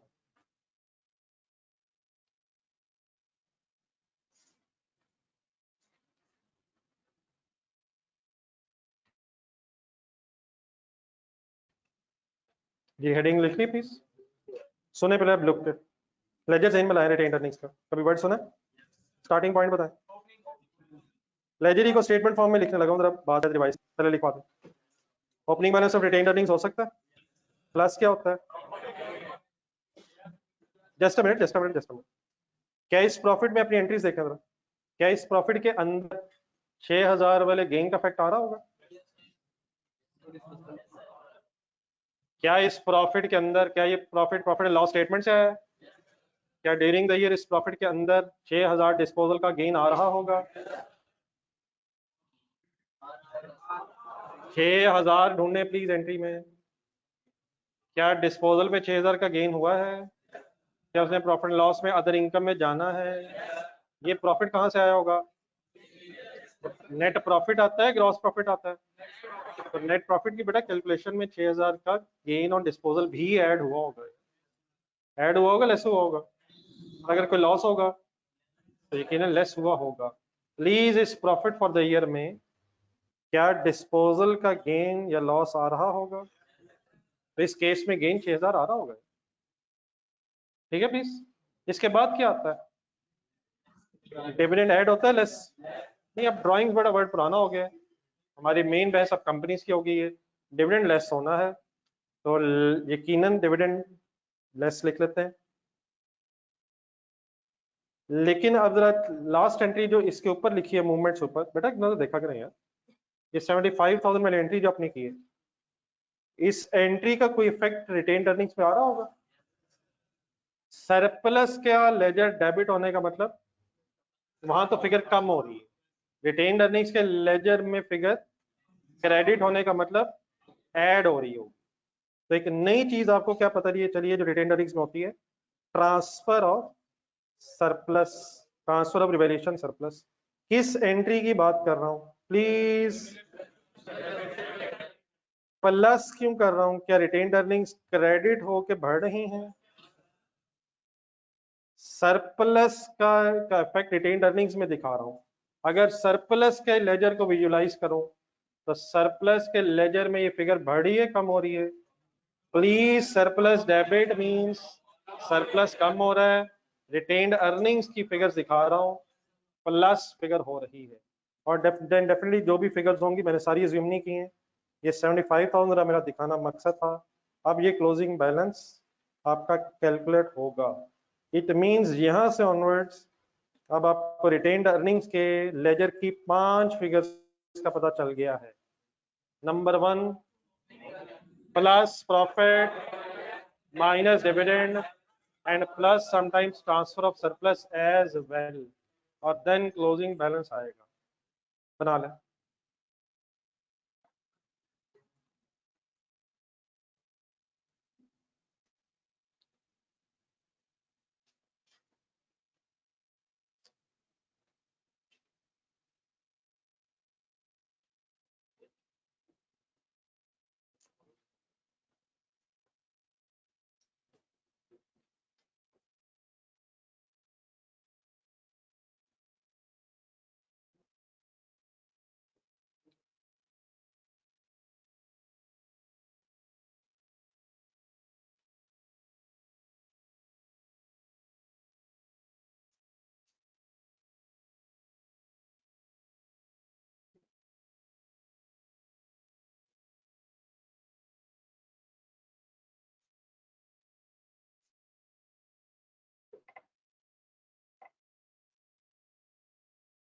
Any confusion please?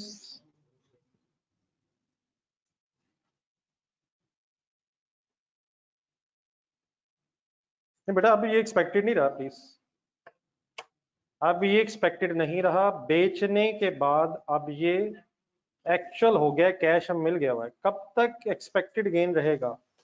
जब तक आप कंपैरिजन कर रहे होंगे। डिस्पोजल पे क्या कैश मिल गया और एसेट आपकी बुक से निकल गया, तो अब ये बेटा एक्सपेक्टेड नहीं है प्लीज, ये एक्सपेक्टेड है या था? हाँ। और जब तक एक्सपेक्टेड था डिस्पोजल से पहले पहले, उस वक्त तक हमारे प्रॉफिट्स में नहीं था, और जब ये डिस्पोज हो गया तब बेटा एक्चुअल कैश मिल गया। देयरफॉर अब ये एक्सपेक्टेड नहीं कहलाएगा। अब का मतलब डिस्पोजल डेट पे अब ये एक्सपेक्टेड नहीं कहलाएगा। ठीक है please, clear? In other words इस एंट्री का, एक सेकंड छोटी सी एक बात मैं और कंप्लीट कर लूं। इस एंट्री का पर्पस अब ये है, क्या रिटेन्ड अर्निंग्स में से शेयर होल्डर्स को डिविडेंड मिलता है? नहीं मिलता है, अभी मिला तो नहीं है, लेकिन क्या फ्यूचर में मिलेगा? क्या ये रिटेन्ड अर्निंग्स का मीनिंग क्या है? क्या बच जाए, क्या बच जाए? ये किसके प्रॉफिट्स हैं? शेयर होल्डर्स के अनडिस्ट्रीब्यूटेड प्रॉफिट्स हैं। फिलहाल उन्होंने इसमें से डिविडेंड नहीं लिया, लेकिन क्या इस प्रॉफिट में से उन्हें फ्यूचर में डिविडेंड मिलेगा? ये उन्हीं के प्रॉफिट्स हैं, तो अभी तो नहीं मिला लेकिन मिल सकता है। अभी 75,000 पे आया जरा, क्या ये 75,000 भी अब रिटेन्ड अर्निंग्स का पार्ट बन गया है? तो कब तक शेयर होल्डर्स को 75,000 में से डिविडेंड नहीं मिलना था? जब तक वो रिटेन्ड अर्निंग्स में ट्रांसफर नहीं हुआ था। लेकिन once the surplus is transfer to retained earnings, अभी रिटेन्ड अर्निंग्स का पार्ट बन गया है, रिटेन्ड अर्निंग्स इसकी वजह से इंक्रीज हो गई हैं, और देयरफॉर अब इस 75,000 में से भी डिविडेंड मिल सकता है फ्यूचर में। एक्सपेक्टेड जब तक गेन है तो ये कहाँ था? अलहदा हेड के तौर पे पड़ा था, लेकिन at the time of disposal अब ये रिटेन्ड अर्निंग्स का पार्ट बन गया है। और प्लीज, रिटेन्ड अर्निंग्स में से शेयर होल्डर्स को अभी डिविडेंड अगर नहीं भी मिला है तो ये किन के प्रॉफिट्स हैं? फ्यूचर में इसमें से अब डिविडेंड मिल सकता है, इंक्लूडिंग दिस 75,000। ठीक है, अब क्लियर है? जी को बीच में से क्वेश्चन आ रहा था।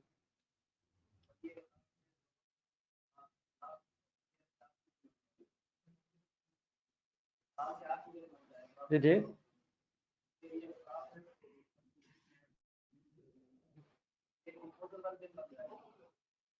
बेटा मैंने अब जो रिटेन्ड अर्निंग्स बनाई होंगी, मैंने क्लोजिंग बैलेंस जो लिखे हैं, यकीनन ड्यूरिंग द ईयर एक डिस्पोजल हुई है।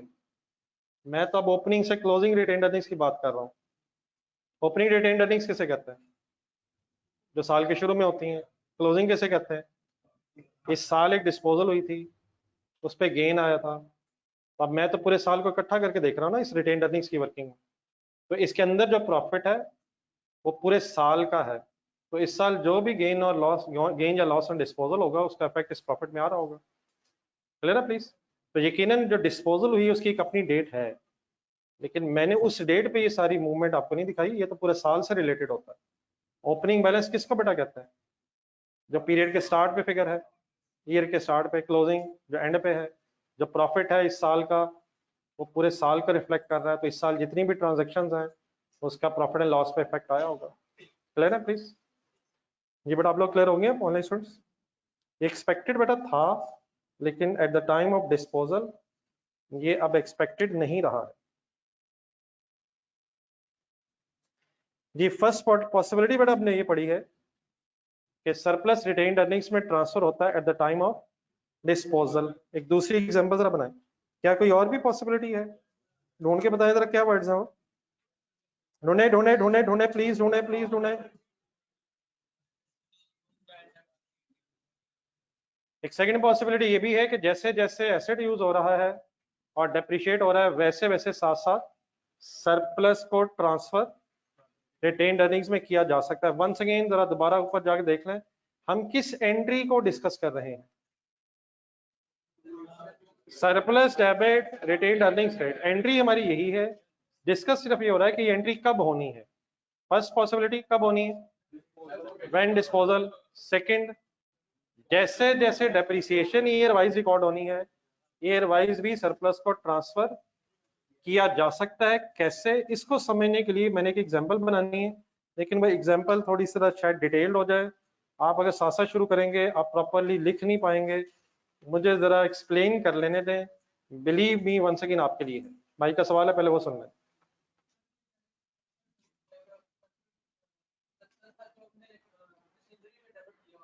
जी जी। इक्विटी के अंदर अलग हेड बना के टोटल में ऐड किया।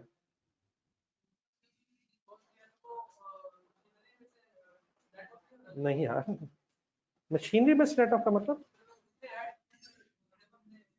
जी जी जी जी जी।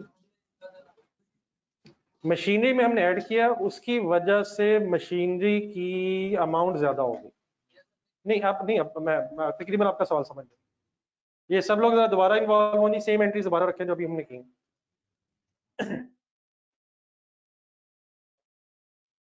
अब भाई ने जो क्वेश्चन उठाया बहुत अच्छा सवाल है। सबके साथ इसलिए डिस्कस करना चाह रहा हूँ कि आपको भी जरा पता चले क्या बात होनी है। लेकिन अब ये जो बात हो रही है थोड़ी सी जरा लॉजिकली डिसाइड होनी है, तो इसलिए हिम्मत करनी है। I will try my best कि आप समझ सकें, लेकिन थोड़ी सी मेरे साथ जरा इन्वॉल्वमेंट रिक्वायर्ड है। 260,000 की एक बात हुई है जी, काइंडली प्लीज ओरिजिनल एग्जांपल पे आप वापस चले जाएं। 260,000 के अंदर फुल कंसंट्रेट आप नहीं कर रहे, पहले तो रेडी हो जाए प्लीज। 260,000 का नाम बताएं। रिवैल्यूड अमाउंट है, according to question revalued amount है। रिवैल्यूड अमाउंट मींस किसे कहते हैं? अब सबसे पहला इंपॉर्टेंट सवाल, क्या इस 260 के अंदर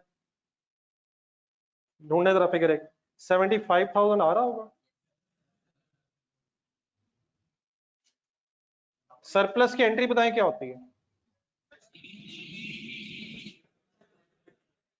75,000 सरप्लस की अमाउंट नजर आ रही है, यकीनन इस अमाउंट से एसेट डेबिट हुआ होगा और सरप्लस क्रेडिट हुआ। 260 के अंदर 75,000 का इफेक्ट आ रहा होगा, पहले तो ये क्लियर करना था। 260 सरप्लस है, फेयर वैल्यू है, फेयर वैल्यू है।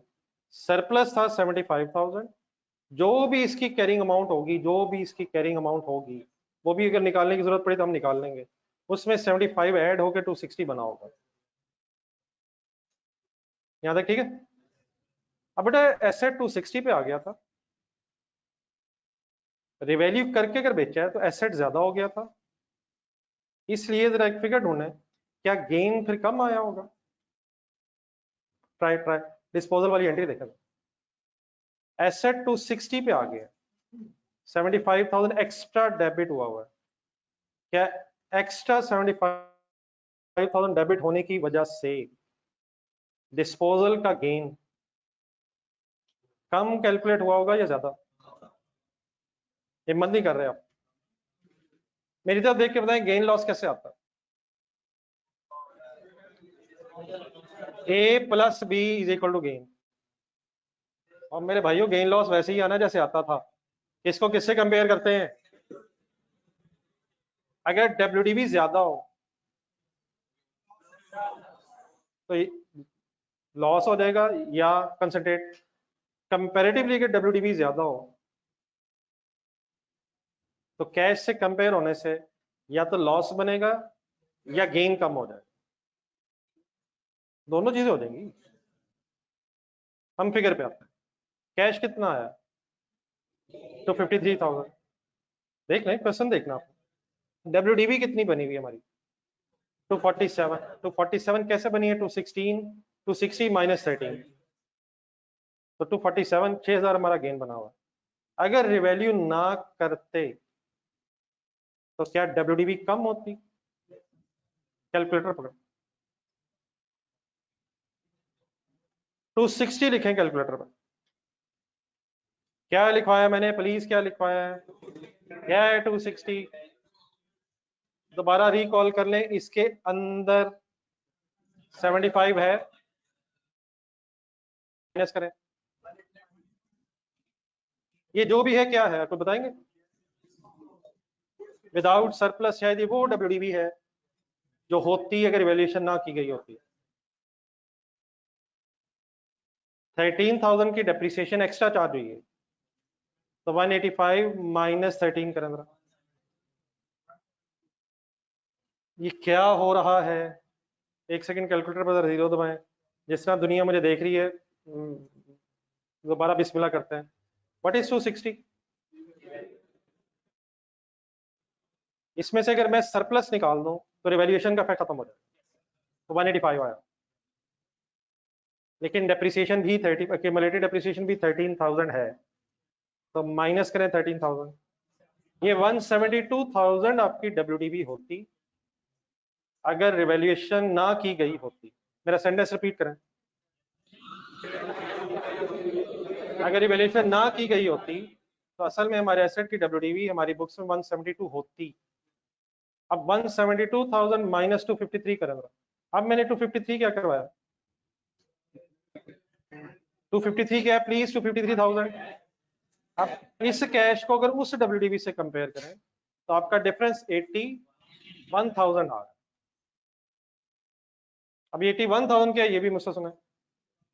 ये 81,000 गेन होना था अगर रिवैल्यूएशन ना की गई होती।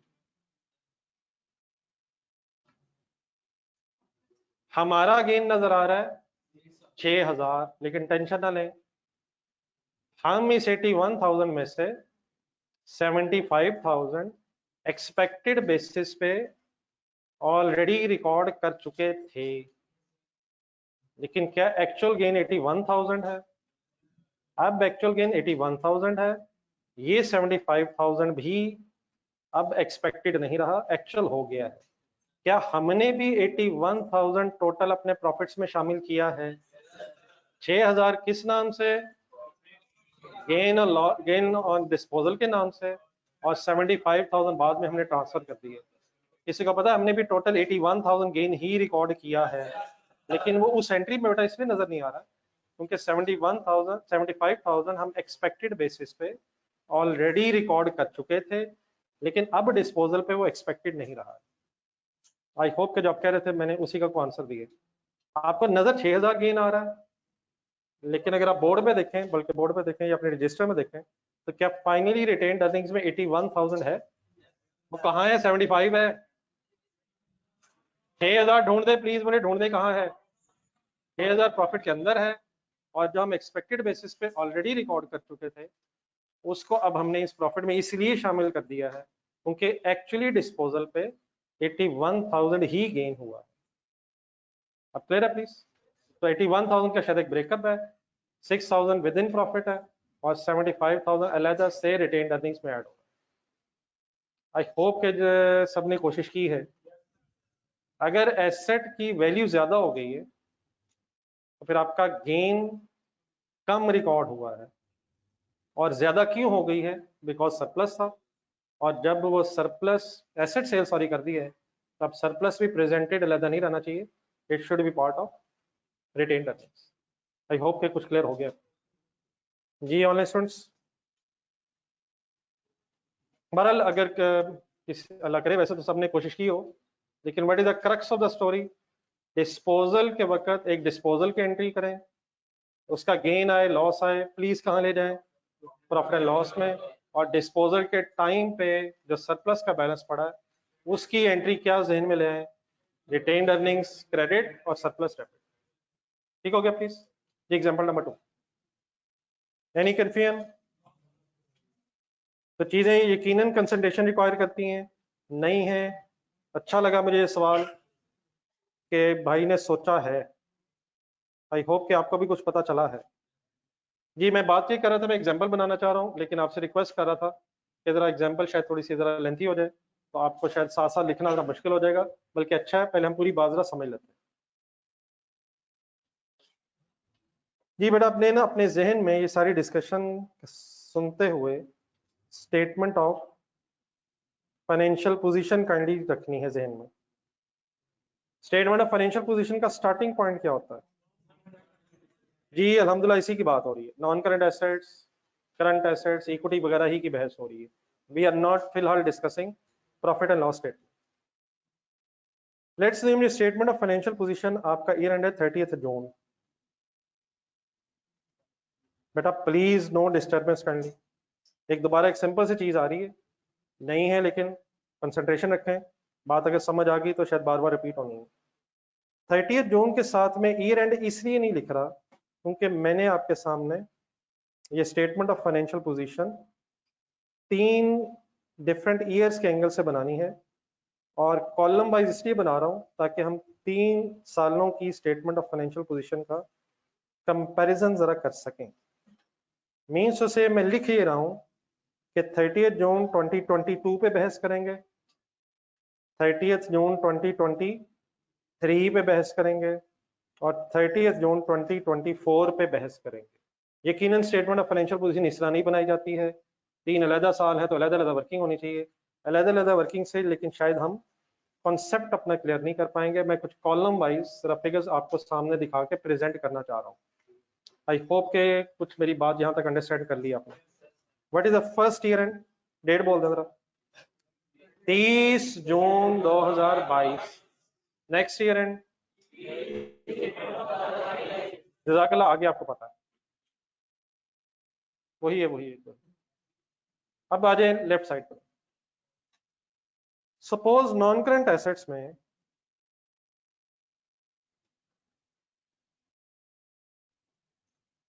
आपके पास एक मशीन थी, उस मशीन की सपोज WDV थी 1 लाख। 30 जून 2022 पे, 30 जून 2022 के एंड पे आपने इस मशीन की रिवैल्यूएशन की, रिवैल्यूएशन मॉडल पे सपोज ये मशीन थी। अगर रिवैल्यूएशन करें तो किसको किससे कंपेयर करते हैं? WDV को फेयर वैल्यू से कंपेयर करते हैं। आपने कंपेयर किया, लेट्स अज्यूम 50,000 सरप्लस आ गया। प्लीज 50,000 क्या आ गया? मैंने ऐड क्यों किया आपसे पूछे बगैर ही? क्या एंट्री कर दी मैंने? Please machine debit surplus credit. अभी मैं दिखाता हूँ कहाँ आएगा, आप बताएंगे, लेकिन आप इन दोनों फिगर्स को ब्रैकेट के अंदर देख के बता सकते हैं फेयर वैल्यू क्या होगी। अगर WDV 1 लाख थी, सरप्लस 50,000 आया, तो क्या 1,50,000 फेयर वैल्यू होगी? तो एसेट हमारी बुक्स में 1,50,000 का अपीयर हो गया। मैंने रिवैल्यूएशन ईयर एंड पे अज्यूम की है, इसलिए जो फ्यूचर की डेप्रिसिएशन है, क्या अब 1 लाख पे चार्ज होगी, 150 पे चार्ज होगी? लेकिन अगर ईयर एंड पे रिवैल्यूएशन हो रही है तो फ्यूचर का मतलब नेक्स्ट ईयर से onwards fair value of rupees 1,50,000 will be depreciated over remaining useful life. 1.5 lakh depreciate होगा, 1 लाख। अगर रिवैल्यूएशन साल के शुरू में हुई है, लेट्स अज्यूम, तो क्या करंट ईयर की डेप्रिसिएशन भी फेयर वैल्यू की बेस पे चार्ज होगी? अगर रिवैल्यूएशन साल के एंड में हुई है तो फिर फ्यूचर डेप्रिसिएशन का मतलब अगला साल हो जाएगा। फुल कंसंट्रेट जरा, लेट्स से अगर रिवैल्यूएशन साल के 8 महीने बाद हुई है तो पहले 8 महीने ओरिजिनल डेप्रिसिएशन चार्ज होती रहेगी। आफ्टर रिवैल्यूएशन नेक्स्ट 4 मंथ्स की डेप्रिसिएशन फेयर वैल्यू की बेस पे चार्ज होगी। अब कुछ क्लियर है please? After revaluation fair value is depreciated over remaining useful life. Let's assume for the sake of a discussion कि ये रिवैल्यूएशन हमने साल के एंड पे की है, तो देयरफॉर रिवैल्यूएशन के बाद 1,50,000 ही हमारी स्टेटमेंट ऑफ फाइनेंशियल पोजीशन में होगा। पुरानी क्यूमुलेटेड डेप्रिसिएशन कहाँ गई?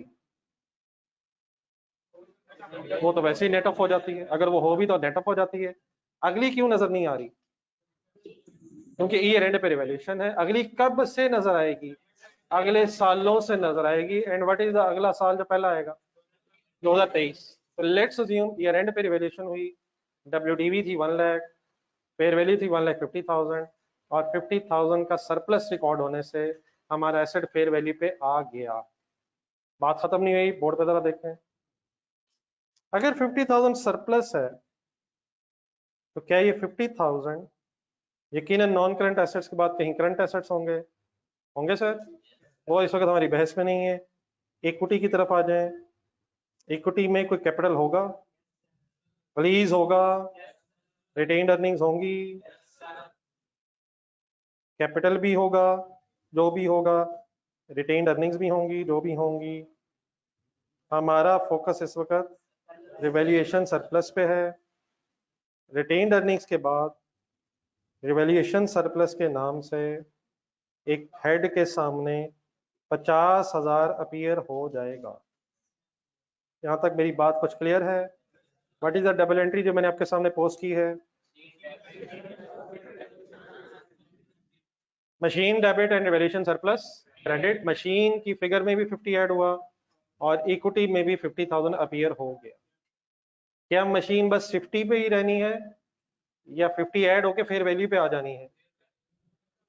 अब 1.5 लाख के अंदर 50 है और उसका सेकंड इफेक्ट 50,000 का सरप्लस के नाम से अपीयर हो गया।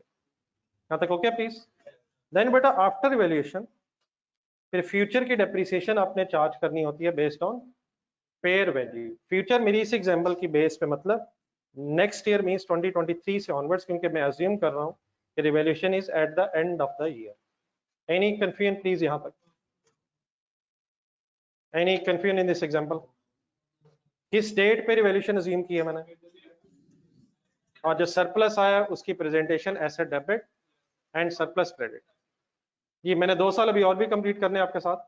एनी कंफ्यूजन यहाँ तक? चलो आगे 2023 में आए। क्या 2023 में इस मशीन की कोई डेप्रिसिएशन चार्ज होगी? कैसे? 1,50,000 की बेस पे और रिमेनिंग लाइफ काउंट करनी पड़ेगी। तो लेट्स अज्यूम रिमेनिंग लाइफ भी मैं अज्यूम कर लेता हूं। सपोज फिगर जरा सिंपल रखते हैं। रिमेनिंग लाइफ है सपोज 10 ईयर्स। सिंपल वैसे वर्किंग है, कैलकुलेटर पकड़ा।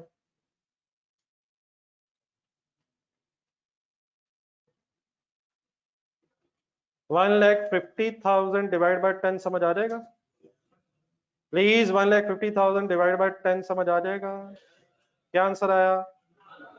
1,50,000 में से 1,50,000 में से नेक्स्ट ईयर 15,000 माइनस करके कितनी कैरिंग अमाउंट रह जाएगी? 1,35,000। कुछ बात मेरी समझ आ रही है? यकीनन डेप्रिसिएशन की एंट्री बन रही है। डेप्रिसिएशन ने डेबिट होकर प्रॉफिट एंड लॉस में भी जाना है। मैं उसका सेकंड इफेक्ट सिर्फ आपको एसेट में दिखा रहा हूं। Any confusion in my working? Any confusion in my working? कौन से साल के एंड पे मैं आ गया हूं? 2023 के एंड पे आ गया हूँ, इस साल की डेप्रिसिएशन चार्ज करने के बाद मींस 2023 की। एग्रीड है सारे? देन बेटा अब 2-3 चीजें पुरानी भी रिवाइज कर लें जरा साथ, फिर अगली बात भी करता हूँ। क्या हर साल रिवैल्यूएशन कंपल्सरी है? कब हो जानी चाहिए? तो लेट्स अज्यूम 2023 के एंड पे कोई significant difference between carrying amount और फेयर वैल्यू नहीं था, therefore no further evaluation. Number 2, suppose इस मशीन को हमने डिस्पोज भी नहीं किया है, मतलब मेरी इस बात का ये हुआ, अगर नीचे जहां सरप्लस लिखा हुआ था, अगर हम वही पॉलिसी बना लें जो हमने थोड़ी देर पहले डिस्कस की है, कौन सी वाली? थोड़ी देर पहले कौन सी डिस्कस हुई है सरप्लस की पॉलिसी? कब ये ट्रांसफर होता है? अगर ये सरप्लस डिस्पोजल पे ट्रांसफर होना है, तो क्योंकि डिस्पोजल इस साल नहीं हुई है, ये surplus unchanged as it is 50,000 appear हो जाएगा। प्लीज क्लियर है सर? ना रिवैल्यूएशन हुई क्योंकि सपोज सिग्निफिकेंट डिफरेंस नहीं था, और ना ही सपोज डिस्पोजल हुई, therefore surplus as it is ही रहेगा। अगर हम कौन सी पॉलिसी बना लें? अगर हम कौन सी पॉलिसी बना लें? डिस्पोजल पे ट्रांसफर करने वाली अगर सरप्लस की पॉलिसी बना लें, तो फिर ये कब तक इंटैक्ट रहेगा? जब तक डिस्पोजल नहीं हो। 2023-23 मैंने एंड कर दिया है। Any confusion? ये बड़ा ऑनलाइन स्टूडेंट्स, मेरी आवाज में और बोर्ड में कोई कंफ्यूजन तो नहीं? बोर्ड सही तो आपको नजर आ रहा है? जस्ट एक सेकंड, ये मुबीन जरा आवाज ठीक रही है? जस्ट एक सेकंड, नहीं आवाज आपको आती रही है? ऑनलाइन स्टूडेंट्स आवाज ठीक रही है? ये कोई और अवेलेबल नेट है इसमें? मुबीन आपसे पूछ रहा हूँ।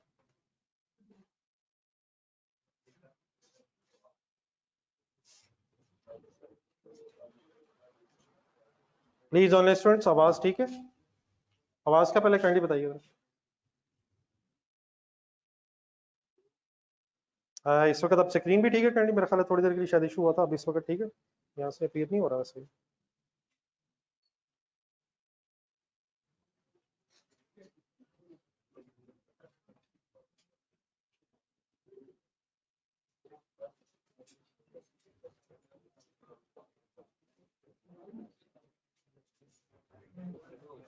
यहाँ से नहीं अपीयर हो रहा।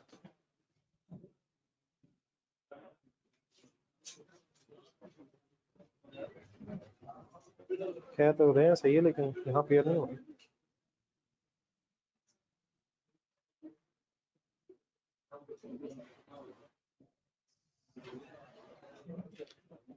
जी बेटा प्लीज आप फाइनली एक सेकंड काइंडली बताइएगा, आवाज का इशू या स्क्रीन शेयर का इशू तो नहीं? ऑनलाइन स्टूडेंट्स आपसे पूछ रहा हूँ।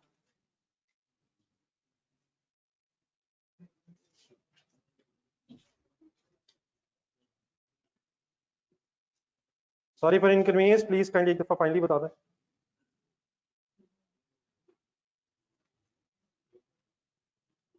चलें जी, ओके, मेरा ख्याल है फिर जो बता रहे हैं मुझे सही लग रहा है। जी सर, दोबारा बोर्ड पे सर प्लीज, जहाँ इतनी पेशेंस वहाँ प्लीज 2 मिनट और उसके बाद फिर इंशाल्लाह आप आदी हो जाएंगे। Please what are the final figures of 2023 please? Asset कितने पे आ गया है? एसेट डेप्रिशिएट होकर 135 पे आ गया है, और अगर हम सरप्लस को डिस्पोजल पे ट्रांसफर करेंगे, ये हमारी पॉलिसी है, तो इंटैक्ट रहेगा 50,000 जब तक डिस्पोजल नहीं हो जाएगी।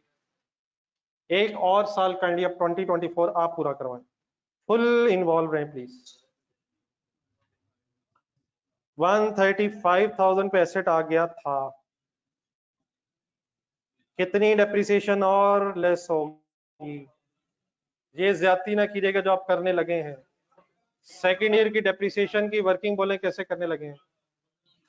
अगर मेथड का ना पता हो तो हमेशा स्ट्रेट लाइन अज्यूम करेंगे। सेकेंड ईयर में वर्किंग 13,000, 1,35,000 डिवाइड बाय 10 करेंगे या 150 डिवाइड बाय 10 करेंगे? What is the meaning of straight line method? के हर साल सेम फिगर्स डिवाइड होंगी। सेकेंड ईयर में फिगर लिखें 1.5 लाख। आप कौन सा मेथड करने लगे थे खुद ब खुद ही? तो प्लीज अगर ना पता हो क्वेश्चन में तो हमेशा कौन सा method, and what is the meaning straight line method, हर साल डेप्रिसिएशन 15,000 रहेगी। तो सेकेंड ईयर में भी अगर मेथड नहीं लिखा हुआ तो 1,50,000 डिवाइडेड बाय 10,000, 15,000 डेप्रिसिएशन है। यकीनन स्ट्रेट लाइन से बात समझ लें, रिड्यूसिंग होगा, सब होंगे इंशाल्लाह, सब डिस्कस करेंगे। Please what is the depreciation of the second year, please कैसे 15,000, प्लीज ओके है 15,000। आफ्टर दिस एसेट की WDV रह जाएगी 1,40,000, 15,000 depreciation per annum. If there is no information of method we assume के स्ट्रेट लाइन मेथड होगा। Any confusion? नीचे आए 2024 के एंड पे, सरप्लस के सामने अभी भी क्या ही होगा? अगर पॉलिसी हमने बना ली है कि डिस्पोजल पे हमने सरप्लस ट्रांसफर करना है तो एसेट तो ग्रेजुअली वक्त के साथ साथ डेप्रिशिएट होके कम हो रहा होगा, लेकिन सरप्लस कब तक इंटैक्ट रहेगा? जब तक या दोबारा रिवैल्यूएशन ना हो जाए, वो भी चीज ध्यान में लाएं। अगर कभी दोबारा रिवैल्यूएशन हो जाए और लॉस आ जाए तो यकीनन या तो दोबारा रिवैल्यूएशन हो जाए या एसेट डिस्पोज हो जाए। यहां तक मेरी एग्जांपल में कोई कंफ्यूजन? इस एग्जाम्पल को यहां तक बनाते हुए मैंने सरप्लस ट्रांसफर की कौन सी पॉलिसीज एम रखी है? डिस्पोजल वाली। लेकिन अब बेटा इसी एग्जाम्पल से इंशाल्लाह मैं आपके सामने डिस्कस करूंगा कि अगर सेकंड पॉसिबिलिटी एग्जामिनर हमें कह दे कि जैसे जैसे एसेट यूज हो रहा है साथ साथ सरप्लस को ट्रांसफर करें तो उसका तरीका क्या होता है। फुल कंसंट्रेशन प्लीज बोर्ड पर देखें। अगर ये पॉलिसी हो कि जैसे जैसे एसेट डेप्रिशिएट होकर यूज हो रहा है आपने सरप्लस ट्रांसफर करना है, तो उसका असल में मीनिंग साइड कुछ इस तरह से है। देखिए हो क्या रहा है, एसेट की तरफ पहले देखें। एसेट हमने रिवैल्यू किया है, ग्रेजुअली रिड्यूस होता जा रहा है बिकॉज ऑफ डेप्रिसिएशन। डिस्पोजल वाली अगर पॉलिसी ऑफ ट्रांसफर बना लेंगे तो फिर ये सरप्लस इंटैक्ट रहेगा। एसेट तो कम होता जा रहा है लेकिन उस एसेट की रिडक्शन का कोई इफेक्ट सरप्लस में नजर नहीं आएगा। एक ही दफा ये सरप्लस ट्रांसफर होगा जब कभी भी एसेट डिस्पोज हो रहा होगा। अगर ईयर वाइज पॉलिसी आपने सरप्लस ट्रांसफर की बनानी है तो सिंपली करना ये होता है, एक सेकेंड दोबारा कैलकुलेटर हाथ में पकड़े। ईयर वाइज पॉलिसी अगर आपने यूज करनी है तो तरीका ये होता है, पहले दो मेरे सेंटेंसेस सुना जरा। जिस बेस पे आप डेप्रिसिएशन चार्ज कर रहे हैं, जिस लाइफ और जिस मेथड से आप डेप्रिसिएशन चार्ज कर रहे हैं, उसी बेस और मेथड पे आप सरप्लस की भी एनुअल ट्रांसफर की फिगर फाइंड आउट कर लेंगे। मतलब मेरी इस बात का ये हुआ, कैलकुलेटर पे लिखें 50,000। क्या लिखवाया मैंने? क्या है 50,000? सरप्लस। एसेट को हम 10 ईयर्स पे डेप्रिशिएट कर रहे हैं और मेथड स्ट्रेट लाइन है। तो जिस तरीके से आप एसेट डेप्रिशिएट कर रहे हैं उसी तरीके से आपने सरप्लस ट्रांसफर की per annum figure find out करनी है अगर आपने ईयर वाइज पॉलिसी बनाई है। मीन्स उसे 50,000 डिवाइड बाय क्या करेंगे? 10। क्या आंसर आया? ये क्या आया? 5,000। ये एनुअल ट्रांसफर की अमाउंट आ जाएगी। तो अगर ईयर वाइज पॉलिसी होगी तो एक सेकंड बोर्ड पे देखा जरा। अगर ईयर वाइज पॉलिसी होगी तो फर्स्ट ईयर जिसमें डेप्रिसिएशन चार्ज हुई थी वो 2023 है। क्या 23 में एसेट डेप्रिशिएट हुआ था? क्योंकि मैंने ईयर एंड 2022 के एंड पे डेप्रिसिएशन सॉरी रिवैल्यूएशन अज्यूम की थी। What is the first year जिसमें एसेट डेप्रिशिएट हुआ? तो उसी साल अब क्या होगा, बोर्ड पे जरा देखें।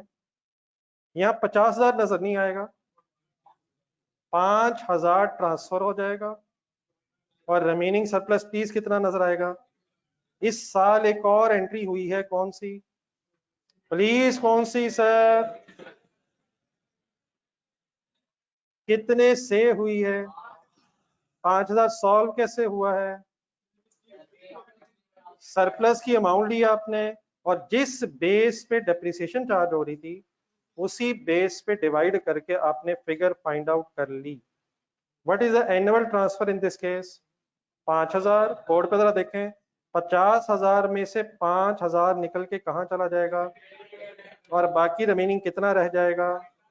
45,000 रह जाएगा। Let me finish last year.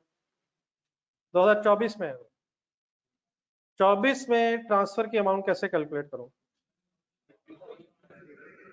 क्योंकि मेथड स्ट्रेट लाइन यूज किया था आपने, तो 1,50,000 डिवाइड बाय 10 हो रहा था।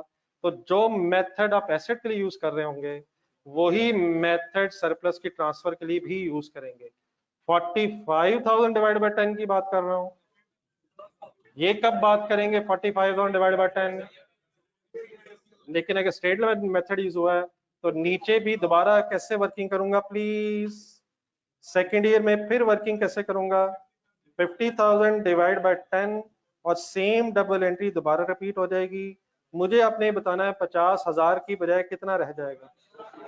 40,000 रह जाएगा। 5,000 एनुअल ट्रांसफर हो रहा है बेस्ड ऑन जिस बेस पे आप डेप्रिसिएशन चार्ज कर रहे थे। कुछ बात मेरी क्लियर हुई है? What is this policy? जैसे जैसे एसेट यूज होकर डेप्रिशिएट हो रहा है साथ साथ एनुअल ट्रांसफर भी आप कर सकते हैं। ये दोनों मेथड्स अलाउड हैं। या क्या कर सकते हैं? एक ही दफा डिस्पोजल पर ट्रांसफर कर दें या एनुअल ट्रांसफर भी कर सकते हैं। एंट्री सेम है, लेकिन अगर एनुअल ट्रांसफर करेंगे सारी अमाउंट इकट्ठी ट्रांसफर नहीं हो रही। अमाउंट को कैलकुलेट करने के लिए जिस बेस पे आपने डेप्रिसिएशन चार्ज की होगी उसी बेस पे सरप्लस ट्रांसफर हो रहा होगा। प्लीज एक मिनट रुक जाए, यहाँ तक कोई confusion please.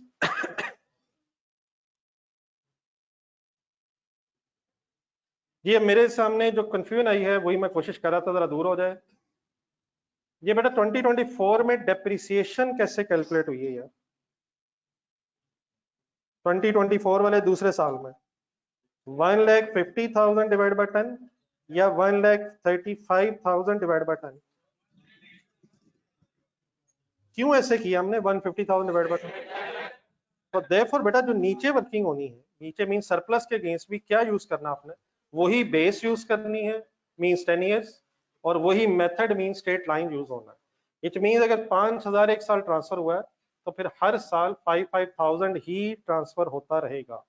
Means second year में भी क्या वर्किंग हुई है, कैसे वर्किंग हुई है?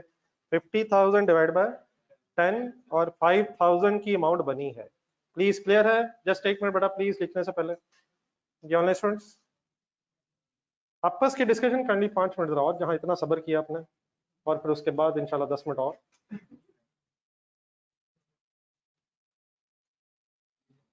ट्वेंटी 24 के एंड पे अब इकट्ठे हैं जी सारे। अब यहाँ कुछ पुरानी चीजें भी ऐड कर लें ताकि क्लियर हो जाए कि बस ये नई चीज थी, इसके अलावा every other thing remain same. मसलन फॉर एग्जांपल अगर मैं आपसे कहूं कि फाइनली 2024 के एंड पे कोई रिवैल्यूएशन हुई है, क्या हुई है? रिवैल्यूएशन मॉडल था और सपोज 60,000 लॉस आया। रिवैल्यूएशन हुई है 2024 के एंड पे सपोज, और 60,000 रुपीज रिवैल्यूएशन लॉस आया। बताएंगे इस रिवैल्यूएशन लॉस की क्या एंट्री करें? क्या सारा लॉस प्रॉफिट एंड लॉस में जाएगा? क्या सरप्लस पड़ा है? 50,000 पड़ा है, 40,000 पड़ा है। 60,000 में से 40,000 नेट ऑफ होगा और 20,000 प्रॉफिट एंड लॉस में जाएगा। अगर आपने एनुअल ट्रांसफर पॉलिसी बना ली है तो जो रिमेनिंग सरप्लस रह गया है वो लॉस से कंपेयर होगा, और अगर loss is more than the surplus available surplus तो balancing figure profit and loss में जाएगी। 60,000 अगर लॉस आया है, 40,000 सरप्लस रह गया है, 40,000 तक लॉस एडजस्ट होगा, प्लीज 20,000 प्रॉफिट एंड लॉस में जाएगा। Any confusion? एक आखिरी चीज, 2024 के एंड पे लेट्स अज्यूम रिवैल्यूएशन नहीं हुई, आपने डिस्पोज कर दिया। एनुअल ट्रांसफर पॉलिसी थी, लेकिन सपोज 2 साल बाद आपको एसेट की जरूरत नहीं रही, आपने ये रिवैल्यूड एसेट डिस्पोज कर दिया है। डिस्पोजल की एंट्रीज अपनी जगह होंगी, वो इंशाल्लाह हमें पता है। सरप्लस की तरफ आए, क्या सरप्लस डिस्पोजल के बावजूद भी ईयर वाइज ही ट्रांसफर होता रहेगा? ये बड़ा जरा इलॉजिकल सा हो जाएगा। अगर एसेट ही बुक्स में नहीं रहा तो उसके बाद फिर ईयर वाइज सरप्लस ट्रांसफर करने की बहस नहीं है। मींस उसे अगर आप ईयर वाइज पॉलिसी बना भी रहे होंगे तो at the time of disposal जो रिमेनिंग सरप्लस रह गया होगा, 50,000 की बात हो रही है 40 की, तो वो फिर इमीडिएटली रिटेन्ड अर्निंग्स में ट्रांसफर होना ही है। विच मींस 40,000 अगर डिस्पोजल हुई है तो फिर immediately transfer to retained earnings हो जाएगा। आई होप कि अब कुछ क्लियर हो गया है। यहाँ तक जरा लिख लें, फिर फाइनली हमने एक जरा कंक्लूजन ड्रॉ करनी है।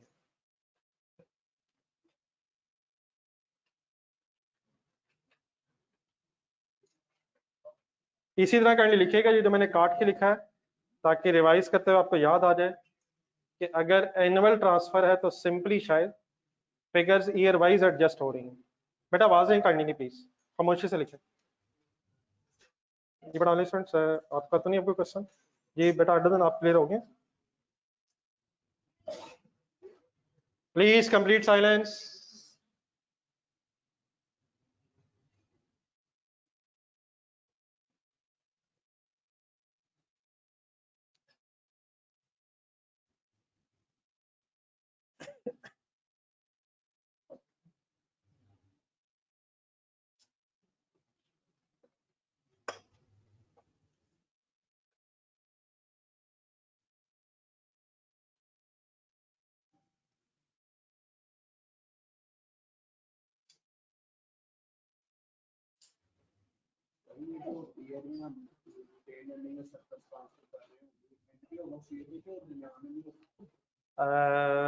अगर डेप्रिसिएशन के साथ साथ कर रहे हैं तो डेप्रिसिएशन तो ईयर एंड पे होती है, सरप्लस भी ईयर एंड पे होगा, उसी साल के एंड पे। नहीं, पहले पूरा साल गुजरा, आपने डेप्रिसिएशन भी चार्ज की होगी, और अगर डेप्रिसिएशन चार्ज किया तो सरप्लस भी ट्रांसफर हुआ होगा, फिर एंड में रिवैल्यूएशन होगी। अगर रिवैल्यूएशन साल के शुरू में हो जाती तो ना डेप्रिसिएशन चार्ज होती, ना ही ट्रांसफर होता, फिर विदाउट दैट वर्किंग होती। सरप्लस ट्रांसफर ने डेप्रिसिएशन को फॉलो करना है। किसने किसको फॉलो करना है? तो अगर डेप्रिसिएशन चार्ज हुई है, जितने अरसे की हुई है उतने अरसे का सरप्लस भी ट्रांसफर होगा, अगर आपकी एनुअल पॉलिसी है। उसके बाद फिर बाकी बातें।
ये बेटा दूसरा मेथड ये था कि सरप्लस रिटेन्ड अर्निंग्स में जैसे जैसे एसेट यूज होकर डेप्रिशिएट हो रहा है वैसे वैसे ट्रांसफर होगा, और वही बेटा एग्जांपल ऊपर मैंने ट्रांसफर ऑफ सरप्लस की एक लेफ्ट साइड पे नंबर 1 करके और नंबर 2 करके दो पॉलिसीज लिखी हैं।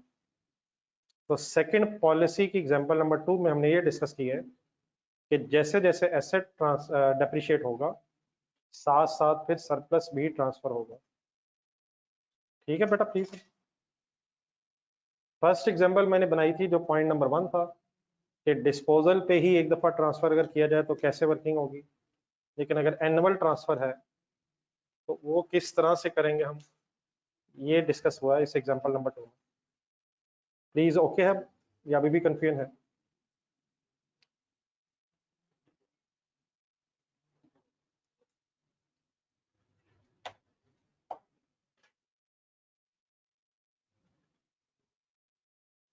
ये बेटा कैंडी बता दो मेरा।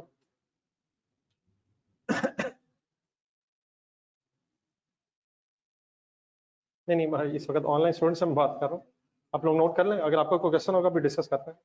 अल्हम्दुलिल्लाह बहुत टाइम बचा लिया आपने, टाइम हमारी तरफ है।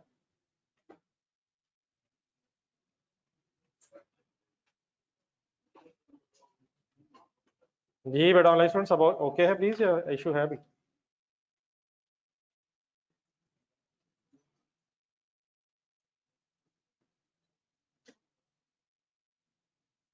लेके गए तो है यार, 2023 में भी 5000 ट्रांसफर हुआ है, 24 में भी तो जिस तरह 10 सालों में अगर ये एसेट डिस्पोज ना हुआ, जिस तरह 10 सालों में एसेट डेप्रिशिएट होगा, क्या 10 सालों के बाद अगर फॉर एग्जांपल ये सरप्लस इसी तरह चलता जाए तो 10 सालों में ही बेटा फिर सरप्लस भी 5,000 करके ट्रांसफर हो जाएगा।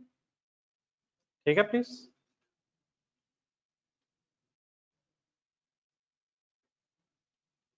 जिस साल से डेप्रिसिएशन स्टार्ट करेंगे उसी साल से सरप्लस को भी रिटेन्ड अर्निंग्स में ट्रांसफर करेंगे अगर ईयर वाइज पॉलिसी आपने बना ली है। ये मैंने एंट्री 1 लिखी है, लेकिन मैंने वो हर साल मीन्स 2 साल ही एंट्री की है। 2023 में भी सेम एंट्री रिपीट होगी जी आपके सामने। 2023 में क्योंकि मैंने ईयर एंड पे वैल्यूएशन की थी इसलिए 2023 से डेप्रिसिएशन शुरू हुई और 2023 से ही हसनैन फिर सरप्लस ट्रांसफर की फिगर भी आ रही है। ठीक है हसनैन।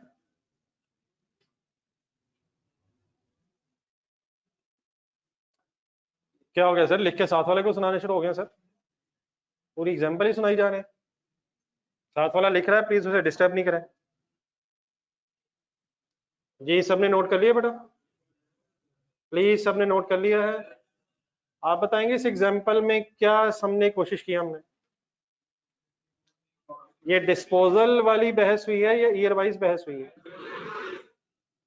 जैसे जैसे एसेट डेप्रिशिएट हो रहा है साथ साथ सरप्लस रिटेन्ड अर्निंग्स में भी ट्रांसफर किया जा सकता है, हो रहा है। तो there are two possibilities in IAS 16। सारा सरप्लस एक ही दफा रिटेन्ड अर्निंग्स में डिस्पोजल पर ट्रांसफर कर लें, या जैसे जैसे एसेट यूज हो रहा है वैसे वैसे सरप्लस ट्रांसफर कर लें। अगर कोई लिख रहा है काइंडली तो जरा बता दें।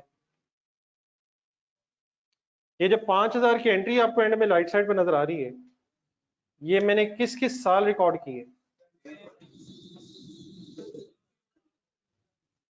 फॉर एग्जाम्पल अगर ये डिस्पोजल वगैरह ना हो, रिवैल्यूएशन दोबारा ना हो, तो जिस तरह बेटा अब हर साल 15,000 एसेट अप्रिशिएट हो रहा होगा अगले सालों में, उसी तरह 5,000 करके भी कितने अरसे तक ट्रांसफर होता रहेगा? 10 साल। 10 साल बेस है। 10 साल में जैसे जैसे एसेट जीरो होगा वैसे वैसे सरप्लस भी ट्रांसफर होते होते, हाँ अनलेस उससे पहले डिस्पोजल हो जाए या कोई रिवैल्यूएशन के रिजल्ट में कोई लॉस वगैरह आ जाए। ठीक है प्लीज। अब बात जरा कंक्लूड करनी है हमने। ऊपर जाए जहां से हमने जरा लिखना शुरू किया था, ये एग्जाम्पल 1 से ऊपर पॉलिसीज 2 हैं, डिस्पोजल पे भी ट्रांसफर कर सकते हैं और डेप्रिसिएशन के साथ साथ भी ट्रांसफर कर सकते हैं। अगर तो एग्जामिनर बता दे कि पॉलिसी कौन सी बनानी है, डिस्पोजल वाली या ईयर वाइज वाली, फिर तो हम अकॉर्डिंगली ही करेंगे। लेकिन कभी कभी एग्जामिनर बताता नहीं है, क्वेश्चन साइलेंट होता है, तो फिर नोट जरा एक लिख लें। अगर क्वेश्चन में इंफॉर्मेशन ना हो तो बाय डिफॉल्ट फिर कौन सा ट्रीटमेंट किया जाता है, ये जरा नोट कर लें अपने पास। इफ क्वेश्चन इज साइलेंट, ये एग्जाम्पल के फौरन नीचे,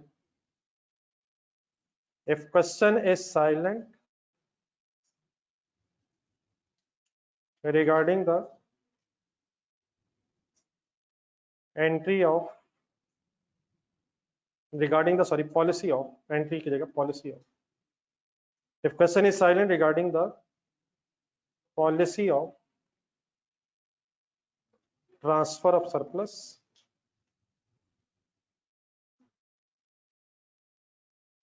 to retained earnings,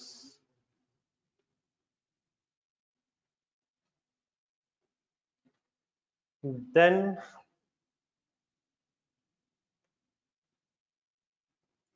transfer the surplus, then transfer the surplus to retained earnings as the asset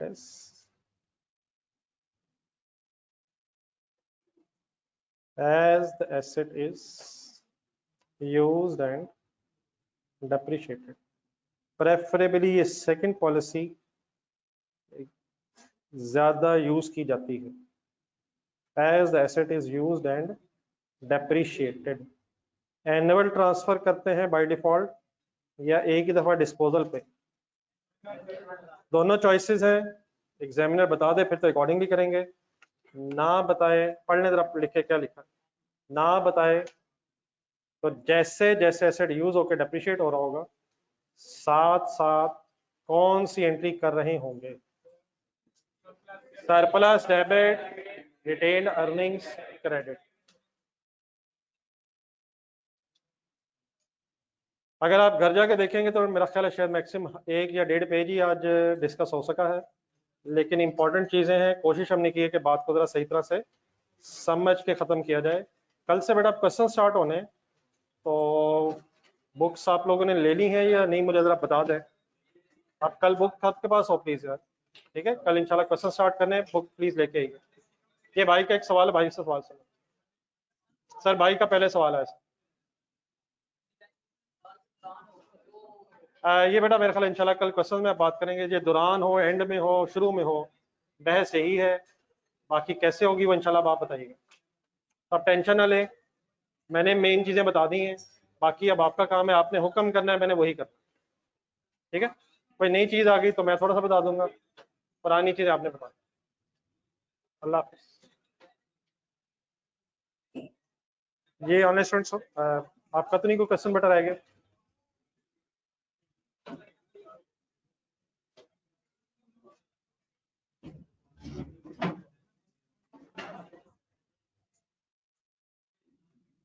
अल्लाह हाफिज़।